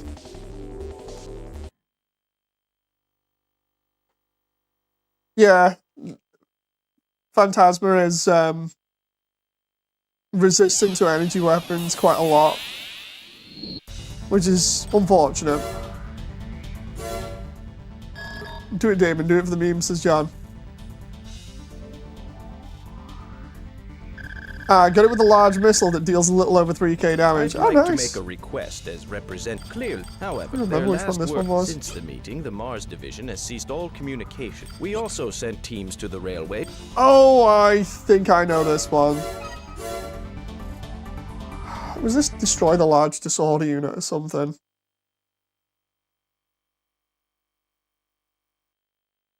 Main system.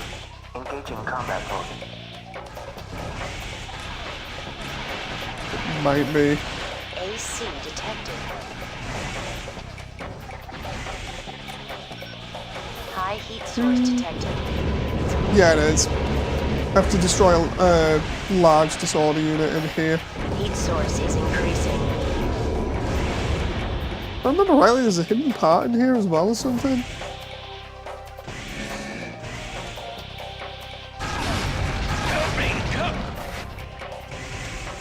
I could be wrong.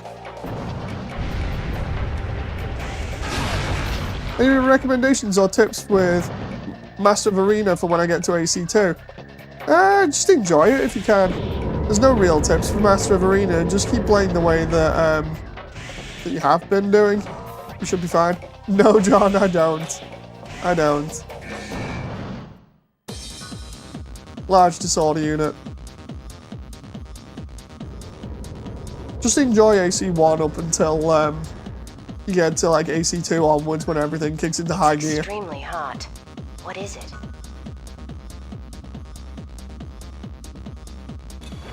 dinosaur unit with grenade launchers, if I remember rightly.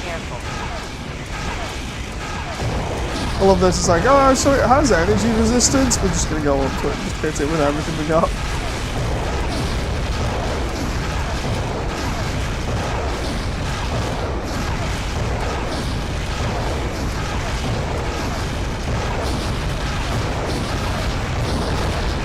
Okay, got it. Mission objective achieved. System switched to normal mode. It's like, yeah, it's energy resistant. Let's see how energy resistant it is to the Mark II when the Mark II's hitting it constantly for like a good 30 seconds or something. Take your energy resistance and completely nullify it by just overwhelming it with superior firepower.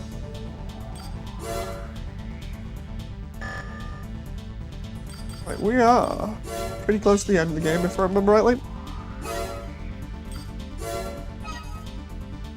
And then I've got to do 100 odd missions on another age. Oh. See what we're up to now.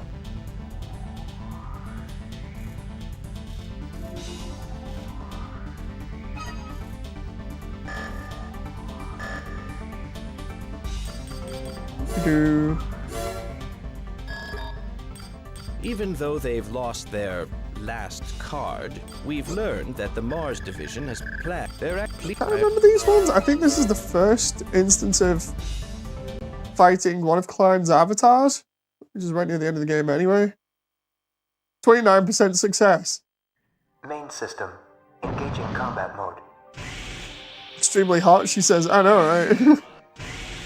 Missiles 1, 3, and 6 are armed and ready to fire. Looks like they're armed and ready to fire.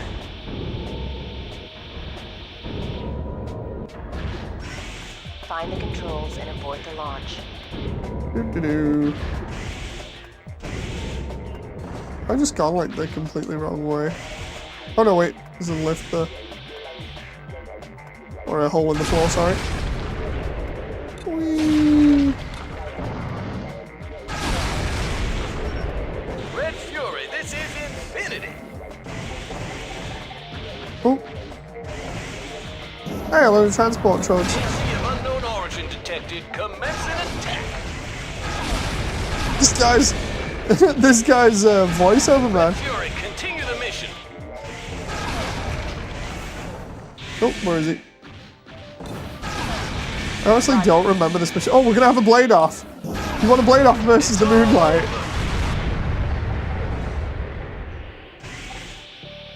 He's like, it's okay, I'll get close. Guy, you really don't want to do that. I don't remember fighting in such an area. Shadow says, gonna go, I'll see you later. I'll check out some more of your vids, but I need to go to bed. See you later. Thank you, Shadow. See you later. Hope you enjoy.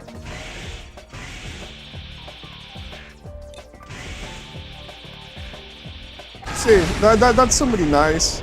Mainly because they're completely new to the community. You know. They just want to enjoy the games. So, of course, no ill will. Oh.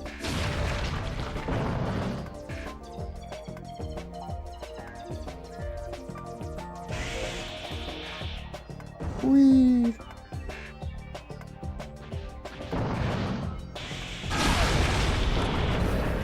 Oh, it's a guy with a flamethrower.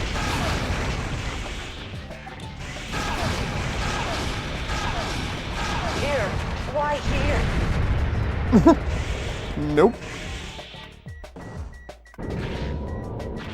And then one of the...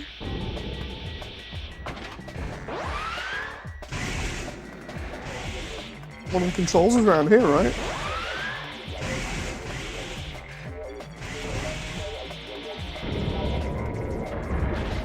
Wait, there was a lift?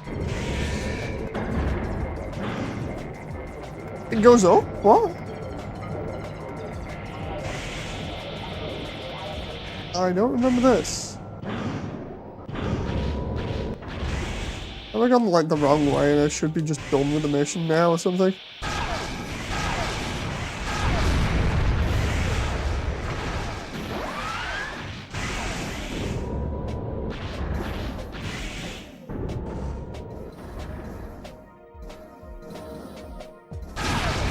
hell is this? It's another lift. Am I going the wrong way here? I don't feel like I've gone past where I should be. Because I thought this mission ended in that boss area.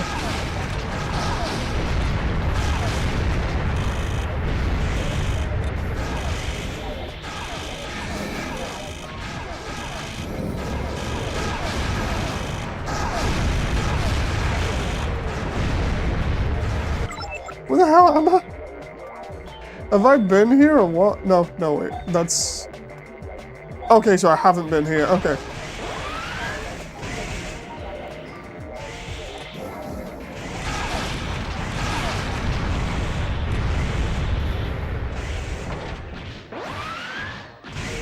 Whee!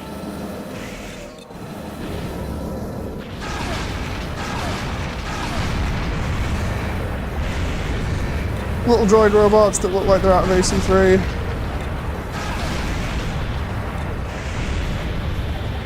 Where am I even going? You've got like a minute left.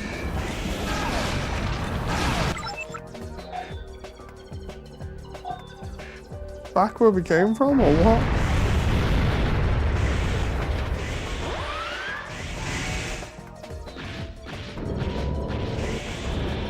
Where the hell are we going?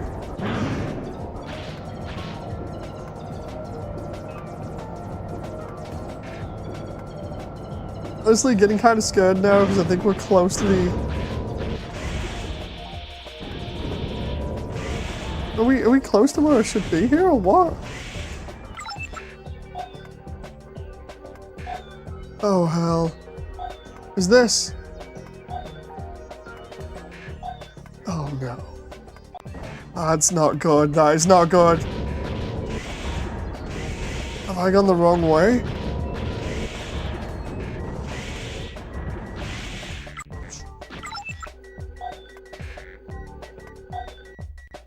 This is the starting room, isn't it? Oh.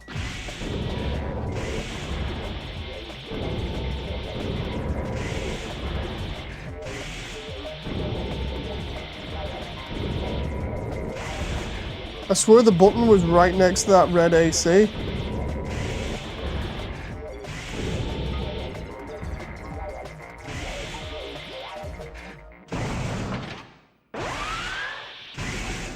I love labyrinths. Oh god.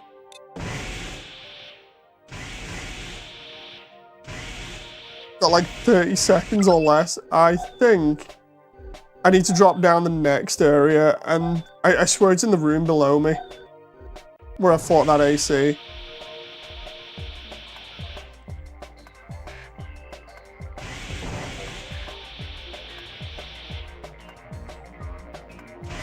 In here. Could be wrong.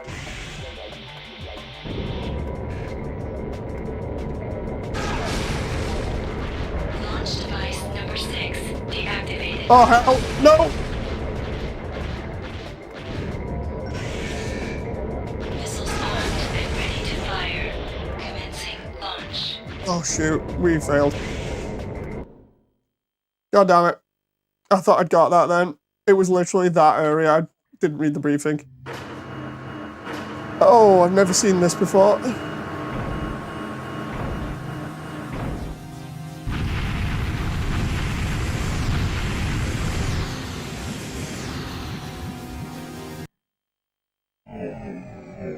Oh, and it's a game over. Did I actually save from that? Holy crap. Did I save? Does anyone remember whether I saved before that?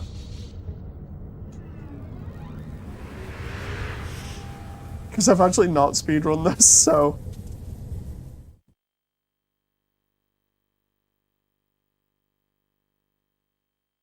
I was thinking to myself, this mission's easier than, It's definitely easier than what it's making it out to be. I swear it was in that room with the AC, but then I was like, I didn't read the briefing for destroying the things on the inside there, so...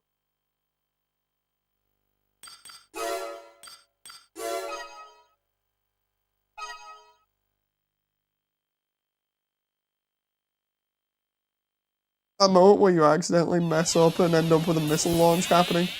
Totally fine. Ah, there we go. Go, go, go, go, go, go, go, go, go.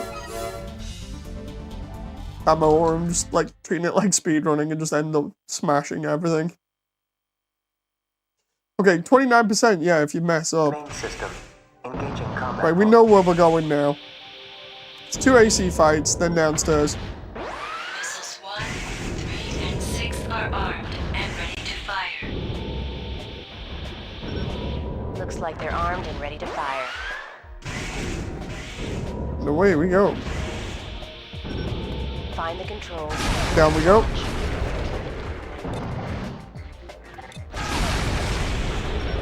I wonder when we can just go past that AC here. Like, we don't have to take out Infinity, right? We can just... AC of unknown origin detected. Commence an attack. Commencing attack! I love his accent. Red Fury, continue the mission.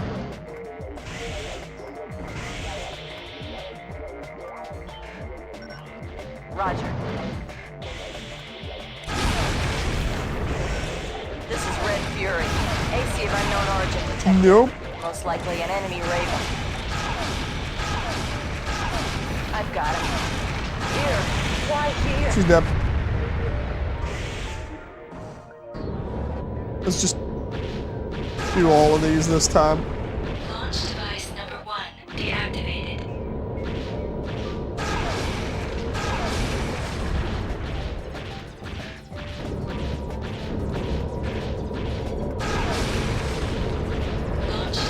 He's gonna take out all of their launch devices now. Like, you have no launch capability. There we go, we're good. Secure mode activated. Canceling launch. They made areas big enough for ACs to fit through. Yes, they did. Which is nuts. I wonder whether you could ever do a pacifist run through this where you just totally do not kill the 2 ACs that are in here, you know? Because we technically left Infinity to his own devices and killed Red Fury.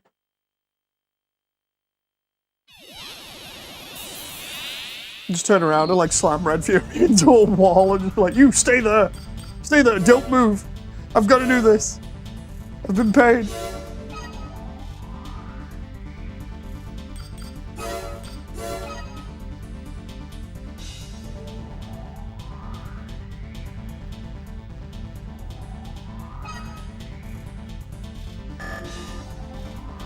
Okay. The IPS car? Oh, this is a... Yeah, this is where the Frighteners turn tail.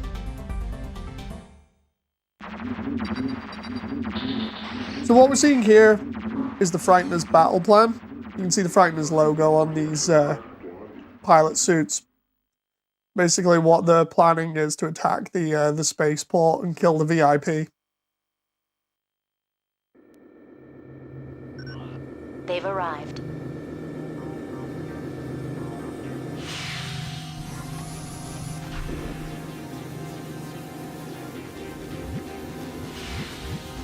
Here we go.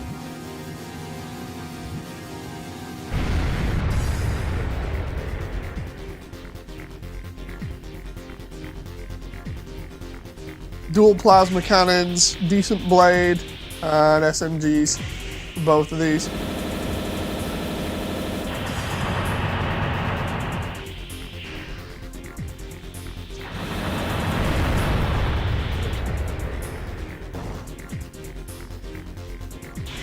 And there's us in the background.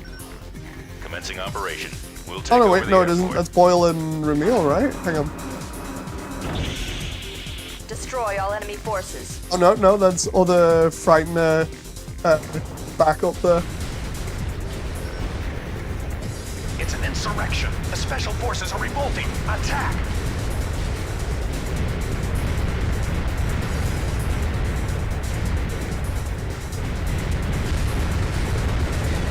So, because we're getting very close to the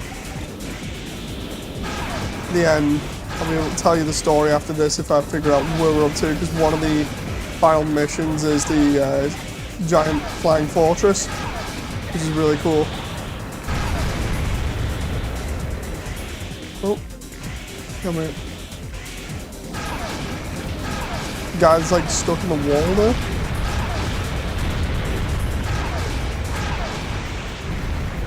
And there's a guy behind me, which is probably an AC.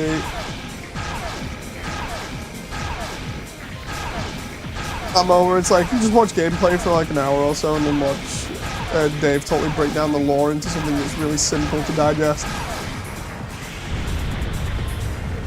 Can't be that bad. The Frighteners was a great movie.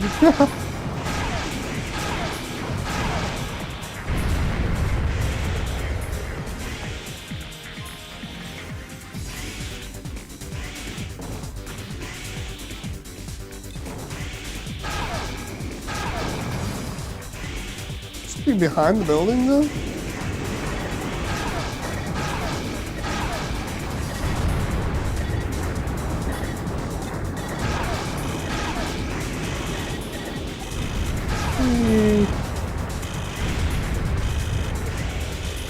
I think we're done now? I think. Oh no, they have slight reinforcements. At least a one shot with the sour.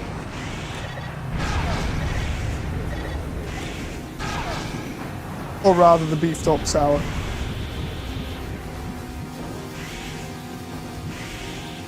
Anytime now.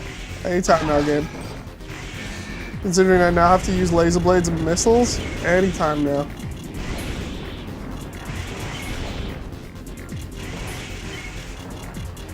Okay, 2 shots with missiles, that isn't too bad.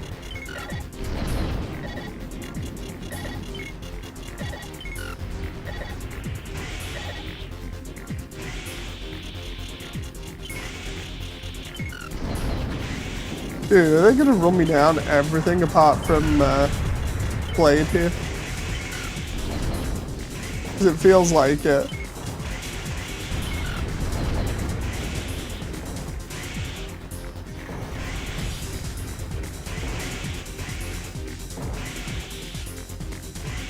I was gonna say we're good there, and then the next minute that happens. John. We good here? We done? Oh, come on now. Oh, there's one guy behind me, I think. Or was that a missile? Anytime now, game. Just mission complete would be pretty nice. Oh.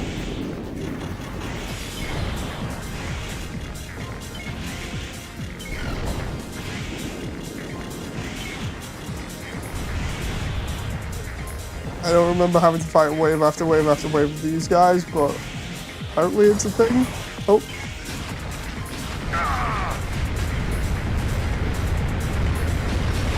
Mission successful. Did I just fail the mission, or is that just part of the mission? I can't remember. Now the real mission begins.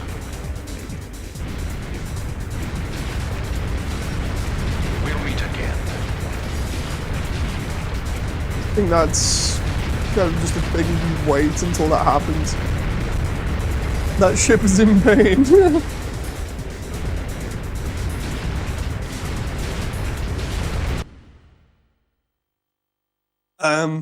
So yeah, I think that's a planned loss there. 50 face. Wait, let's see. Oh, Zeo City's situation, yeah. So this is Zeo City under attack again by Frighteners. So what's happening is, for those who were around the other day when I did the lore dump on AC1 and mentioned about the AI and everything else, and I mentioned about Master of Arena. In Master of Arena, you play as, obviously, the protagonist, but the protagonist has personal connections to the AI in that game, with the AI butchering the protagonist's parents. 67 years later, that protagonist was part of the newly formed terraforming group that came to Mars. The idea was that they had a load of implants to extend their life and everything, to allow them to oversee everything, and they became part of the security force for Mars. And what happened was they established everything on Mars with the help of the corporations, and then they slowly saw Mars going to hell and back because the corporations are basically doing the same thing that they did on Earth. And the idea now is that that same person, which is actually Klein, who's in charge of the Frighteners or the Special Forces, he's basically come to Mars again with the Frighteners, which is his own personal army, basically. And they're trying to wipe out anyone that could be a problem to keeping the balance of power on Mars instead of there being wars all the time and stuff again. And basically it's just AC1 again, but the difference is your protagonist is now the antagonist. It's literally it. If I remember rightly, there was a special part over here that is an orbit weapon, but trying to find it is a bit of a pain sometimes. System switched to normal mode. But yeah, your protagonist from AC Master of Arena is now the antagonist that's basically adopted the same sort of ideals as the AI in the first game, which is humanity can't be trusted because anytime you put them somewhere else, they always start another war. So therefore, if they can't be trusted, then you might as well either try and keep the balance or wipe them out. Yeah, we're doing that now. We've received a not that one. Reports indicate that the special forces are concentrated on the main. We'll give you yeah, access. This one is a giant MT, not MT, a giant disorder unit, if I remember rightly. Let's just do that one. This is also where I got the dialogue for the AC animation from. Save that real quick.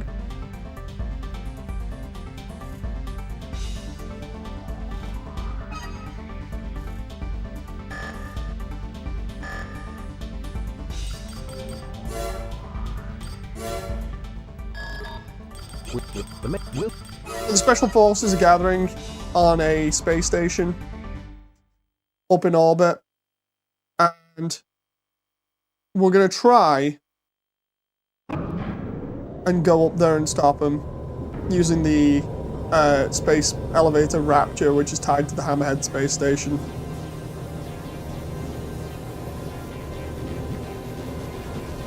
Can't be a metagame without the fact that humans are the real monsters storyline, basically.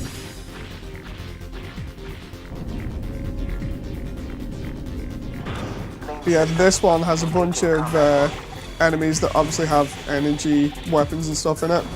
And then on top of that, we're going to have to deal with special forces and a giant disorder unit, which is not nice. It's a flying one that has missiles in it. Missiles and grenades. It's the first time we fight it, because we only fight it twice in the entire game.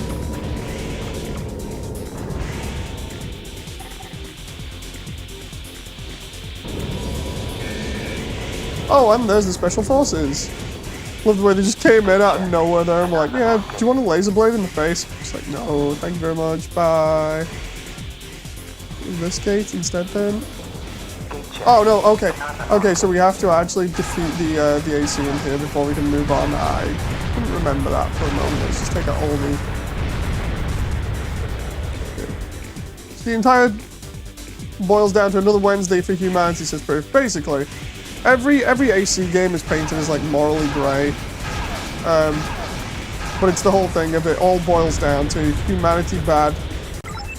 You know, because they won't stop fighting. Kind of like Gundam a little bit.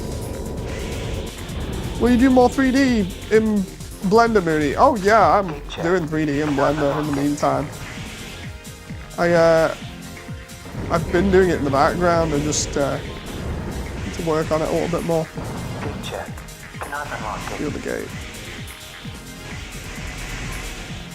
Just me, whenever I'm not online properly, I'm always like doing Blender stuff or stuff related to my Blender project.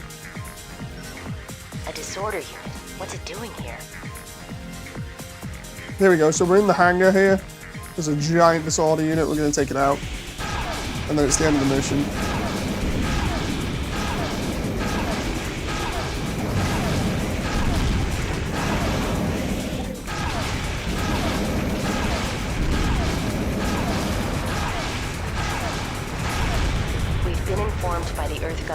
Klein has been located.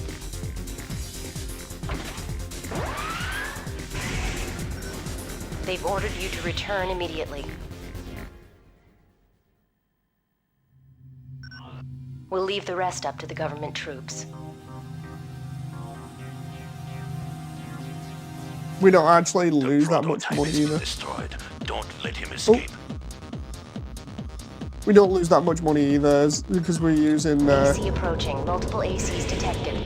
They're the energy weapons at this point, or mostly energy weapons. Hurry to the gate. You won't be able to escape if you're surrounded. I remember the way out. Gate check. Cannot unlock it. Can't remember whether it was back to the beginning or whether we had to go to one of the other areas where there's another hangar, because then we get picked up. Oh, there we go. This is east of Eden. ID signal confirmed. Commencing recovery.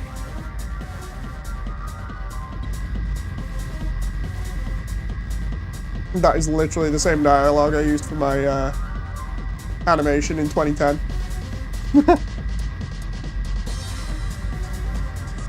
Also the same ship, the transport ship that I ended up modeling. It's just not in scale in game. Because obviously in game they try and make it look like it's in scale, but it's really not. It's out of scale massively. Switch to normal mode.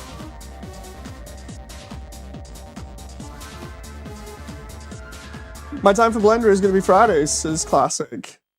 For now on for my project.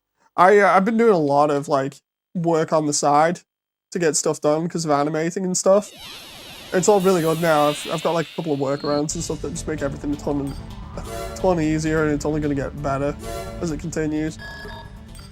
Zeo Matrix headquarters has been retaken, but the Special Forces still occupy the underground lab. Don't remember the underground lab? I guess I'll go find out. What's the 36%? Main system. Engaging combat. Yeah, for this half of the game now, we're fighting nothing but special forces, really. So a load of ACs and people that report to Klein. Oh, I remember! This is all if I... No, it's not Boyle.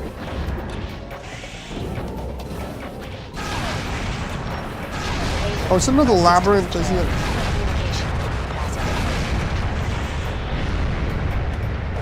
Oh, bioweapons. You can see them there. For anyone who wanted to see bioweapons, these ones look like giant fleas, if I remember rightly.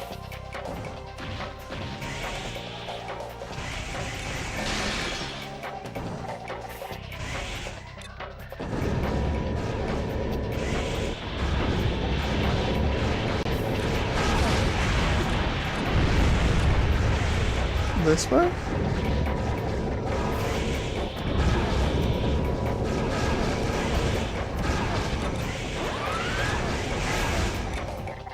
I remember where to go. It's a little bit of a pain when you've not played these missions in ages.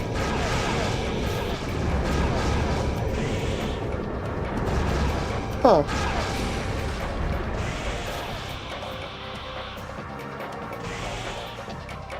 Oh, I think I know this mission. Giant bugs. Indeed. I needed to find the control panel there. If it's underground, I might be fighting a avatar in a moment. An AI avatar.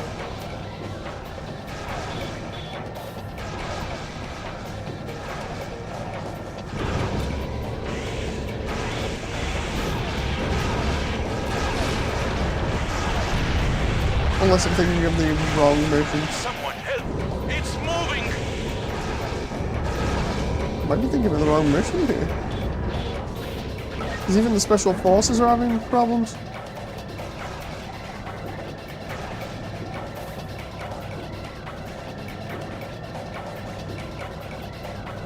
Come on now.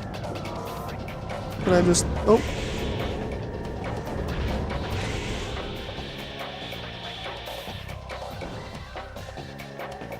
If you can find some people on VR like you did, or maybe ZipRecruiter says Classic. Oh! I got lucky on finding people in VR chat for helping out. Really lucky. Oh, it's a disorder unit. I remember this one. It's another disorder unit, but it's got blades.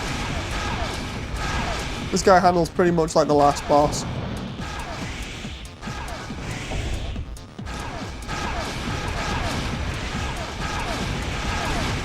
This is a disorder unit, you should take more energy damage, and I say that, and then next moment the Mark II just makes light work of him.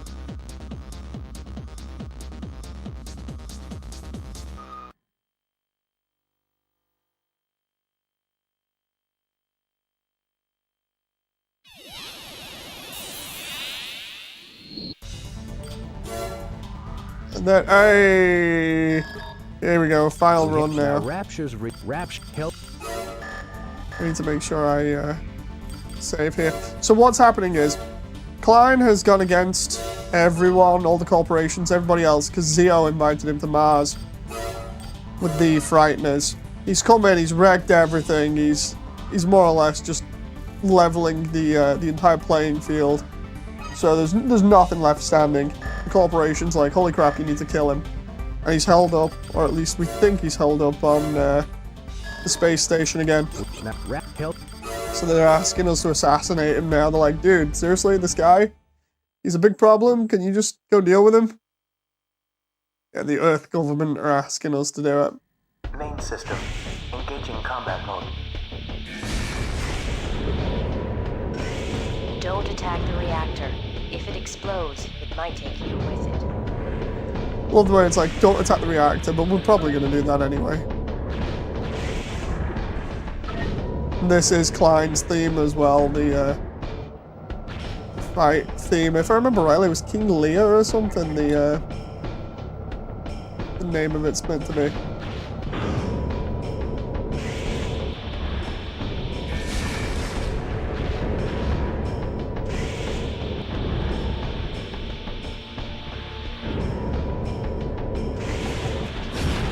Watch out.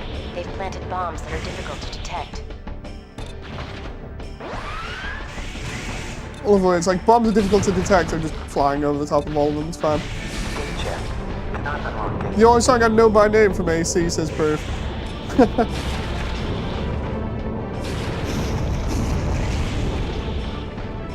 They placed bombs in here to try and whittle your health down a little bit. Must be left. It's not too bad, you can fly over most of them. The idea is they're trying to whittle your health down before you get to climb.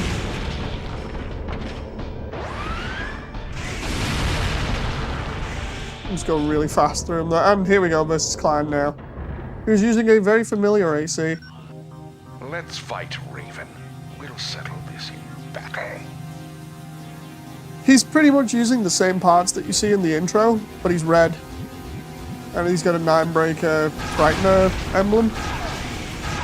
She said don't destroy the generator, but at this point I think we're going to destroy it. Just by accident, because we both have. Yep, there we go. I hit it. If I hadn't hit it, he would have hit it with his grenade rifle. There we go. Yeah, because as I hit the one behind him, he hit the one behind me.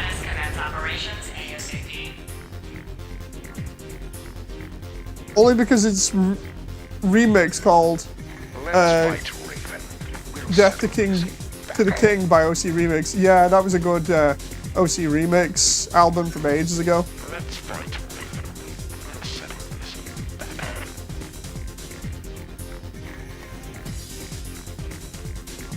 Will you be playing AC3? I'm trying to play through all of them in order before AC6 is out. But only the ones that I can get hold of physically, so all the ones that I own, more or less. So what we've seen there is, well, I've been talking over it, Klein's avatar. Klein isn't here. Guys, we were fighting a unmanned AC that was piloted by him and had a recording. Your mission is complete. Or was programmed to pilot like him and had a recording of him in it. Now, we're getting really close to actually fighting Klein. But yeah, we've destroyed the generator to the space station up there, so they're going to need to fix that. Oops. Thing is, we both destroyed it at the same time, which is actually kind of funny, because I shot and missed him and hit the generator. He shot, missed me, and hit the generator. The only difference is he hit it with a grenade rifle. which has a larger explosion than the Sour, if I remember rightly. But the Sour moves faster, so...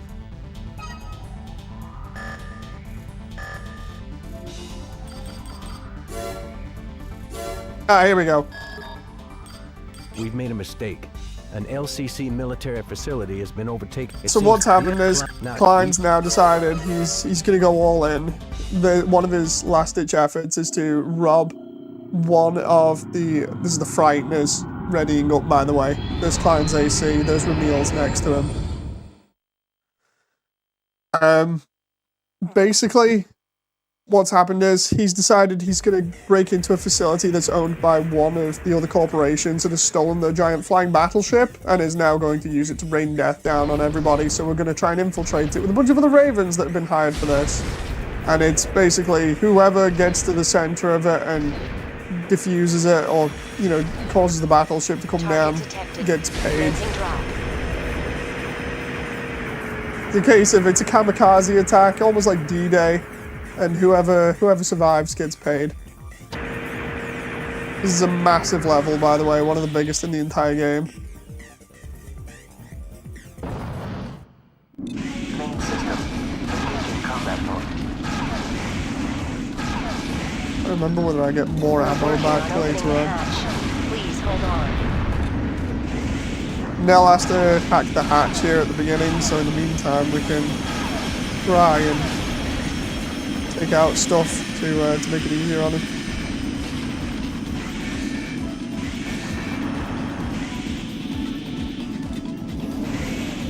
It's more like a fortress than a battleship.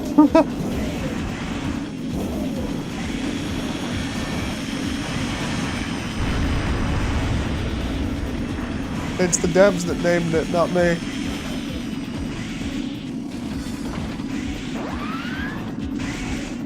We're going to deal with all kinds of turrets and stuff on the outside and then flying vehicles as well. Heck, even the Moonlight's having problems. That giant cannon is looking at me in the face and be like, dude, you got 1,000 damage right in your face?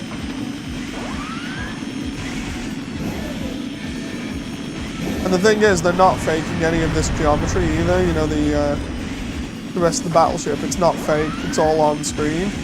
Which is pretty ridiculous when you think about it, being the PS2 era. Yeah, it is kind of like the Death Star a little bit. AC version of the Death Star. In terms of, like, infiltrate the battle station and take it out from the inside. Or just try and take it out.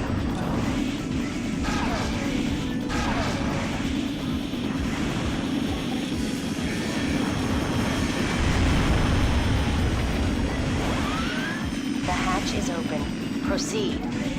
It's us and another Raven that end up entering, if I remember rightly. This one? There it is. Looks like we're the only ones who made it. So out of an entire attack force, only 2 of us made it. Alright, let's rock. Alright, let's rock.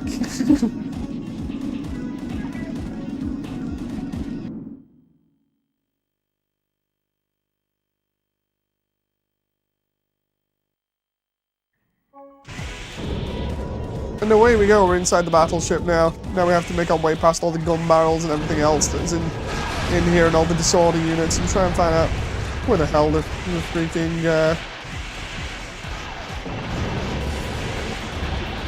generator is so we can blow it up. It's over.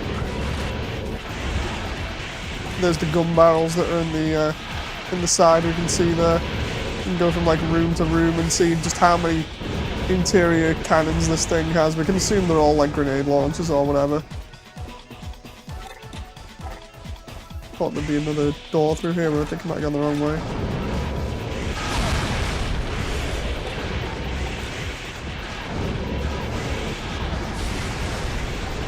There's multiple rooms full of gun barrels though, which is really cool. Remember, this is still running on a PS2, which is really impressive, to be honest.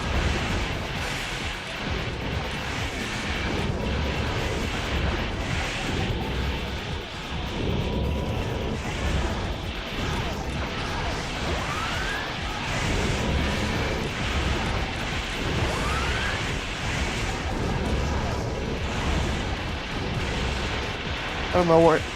Remember my way around this place.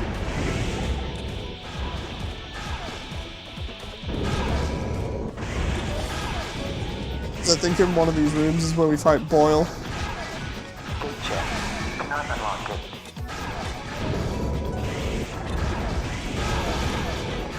Blood disorder units. It was on the left here, but I'm just gonna double check.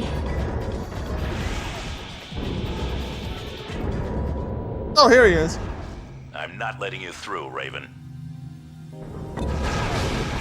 There is right-hand man of Klein, Boyle.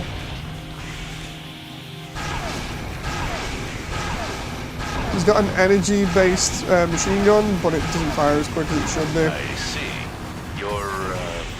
I see. You're... and then just dies casually.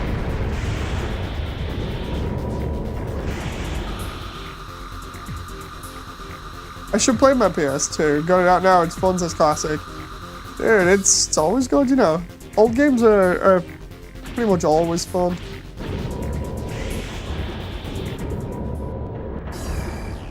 And again, look who we have here.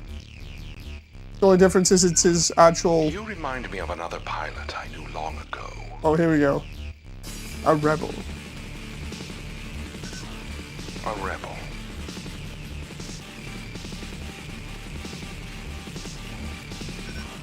I've already figured someone like you into my calculation.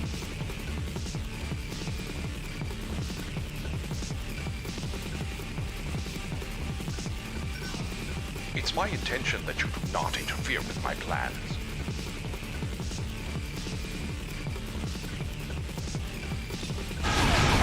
So now we fight Klein, who's using almost the same setup as us. As you can see, he's got a Kurosawa, he's got his in-game setup for his AC, pretty similar to the intro CGI. The only difference is he's using the Moonlight Laser Blade instead of a shield like he was in the intro CGI when they first came to Mars.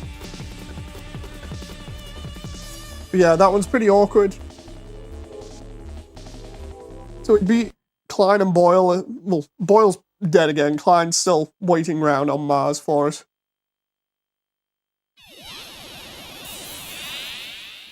And if I remember rightly, it should be the last mission now. Yep, okay, last mission. And then we're done. So, what's happened is... Klein has caused so much havoc in trying to take everybody out that he's now resorted to his last and final plan. Throughout all the game, he'd been messing around, or all of the companies had been messing around with disorder units to try and figure out how they work. Because they're unmanned, they're pretty crazy, they're ancient Mars tech. And they were trying to backwards engineer them to get better weapons out of them. And instead what's happened is Klein has found the terminal which is on Phobos that controls all the disorder units. And they found out that Phobos is one giant floating weapon. So he's now going to ram Phobos, the entire moon for Mars, into the surface. Main system. Engaging combat mode. Thank you very much, Classic. Classic in future, if you ever do super chat like that, I'll just give you my coffee link, or if it's in the description, right? Just use the coffee instead, because actually some of that money goes to YouTube. Oh. We don't want that happening.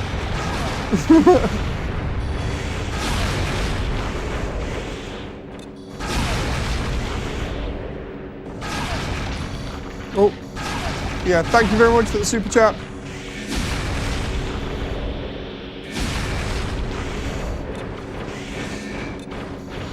He's a bit petty, ramming an entire moon.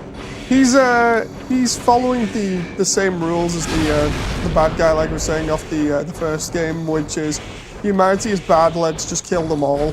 You know, there's no sort of middle ground. It's a case of you're all a plague, you all deserve to die.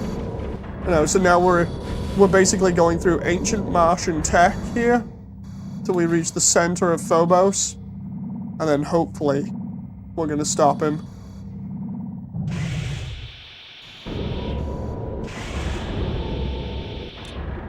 He's had a hissy fit. He's he's basically doing Shah from Shah's counterattack. You know.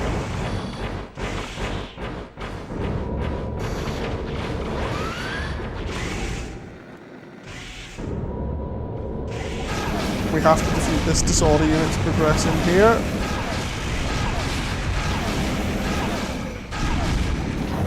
Oh.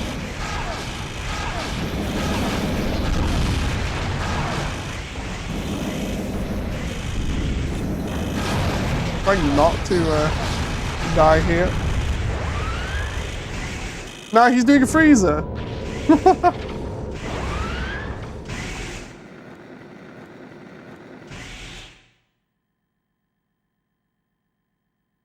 For a laugh, let him succeed. No, no, no. I need to still have food. I need to have food and watch Eminence in Shadow. This is the last boss. It's not as hard as you'd think. Fine. Why?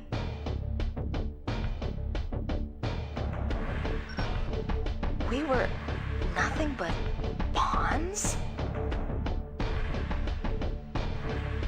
So, we don't get to see what happens to Ramil. Ramil doesn't really get any character to her outside of being Klein's left-hand woman to his right-hand man being Boyle.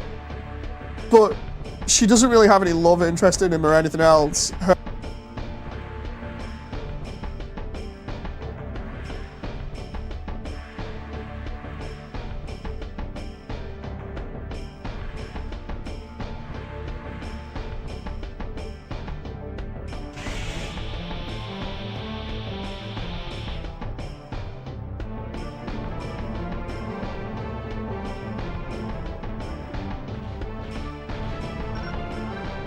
All make mistakes, don't you think, Raven?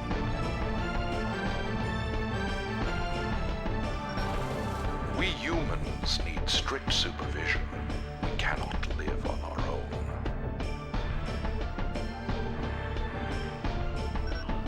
A state dedicated solely to ravens. I'm a realist, not some fool. All that I've wanted to do is to revive the ways of old. Die, rebel!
Raven!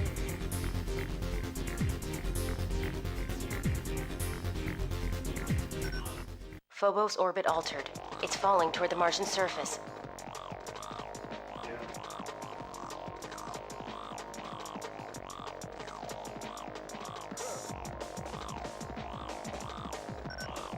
destroy the orbit control mechanism.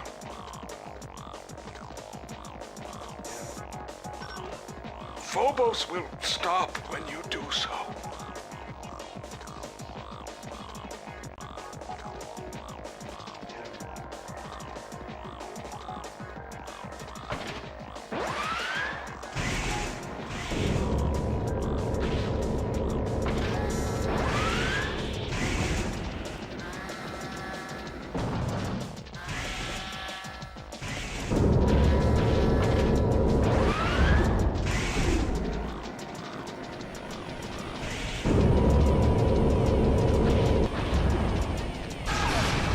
Phobos orbit deteriorating. You'll never make it.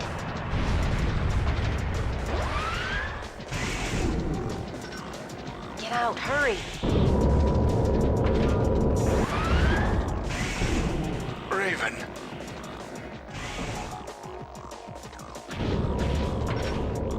What is it that you wish?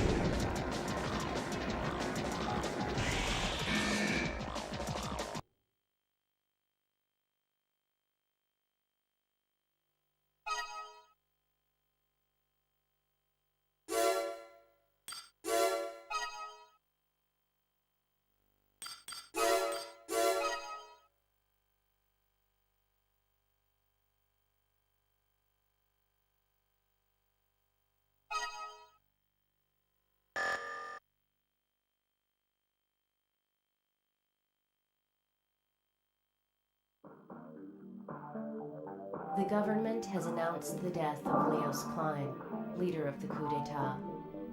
This effectively ends the uprising.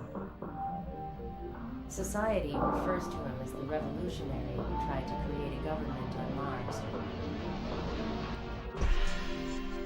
I don't agree with that. But it's impossible to know what he really intended, now that Phobos is destroyed and the LCC and Frighteners no longer exist. I don't think he was mistaken, though. I just think he used the wrong means in attempting to obtain what he wanted. Mars is about to begin a new phase in its history. Raven,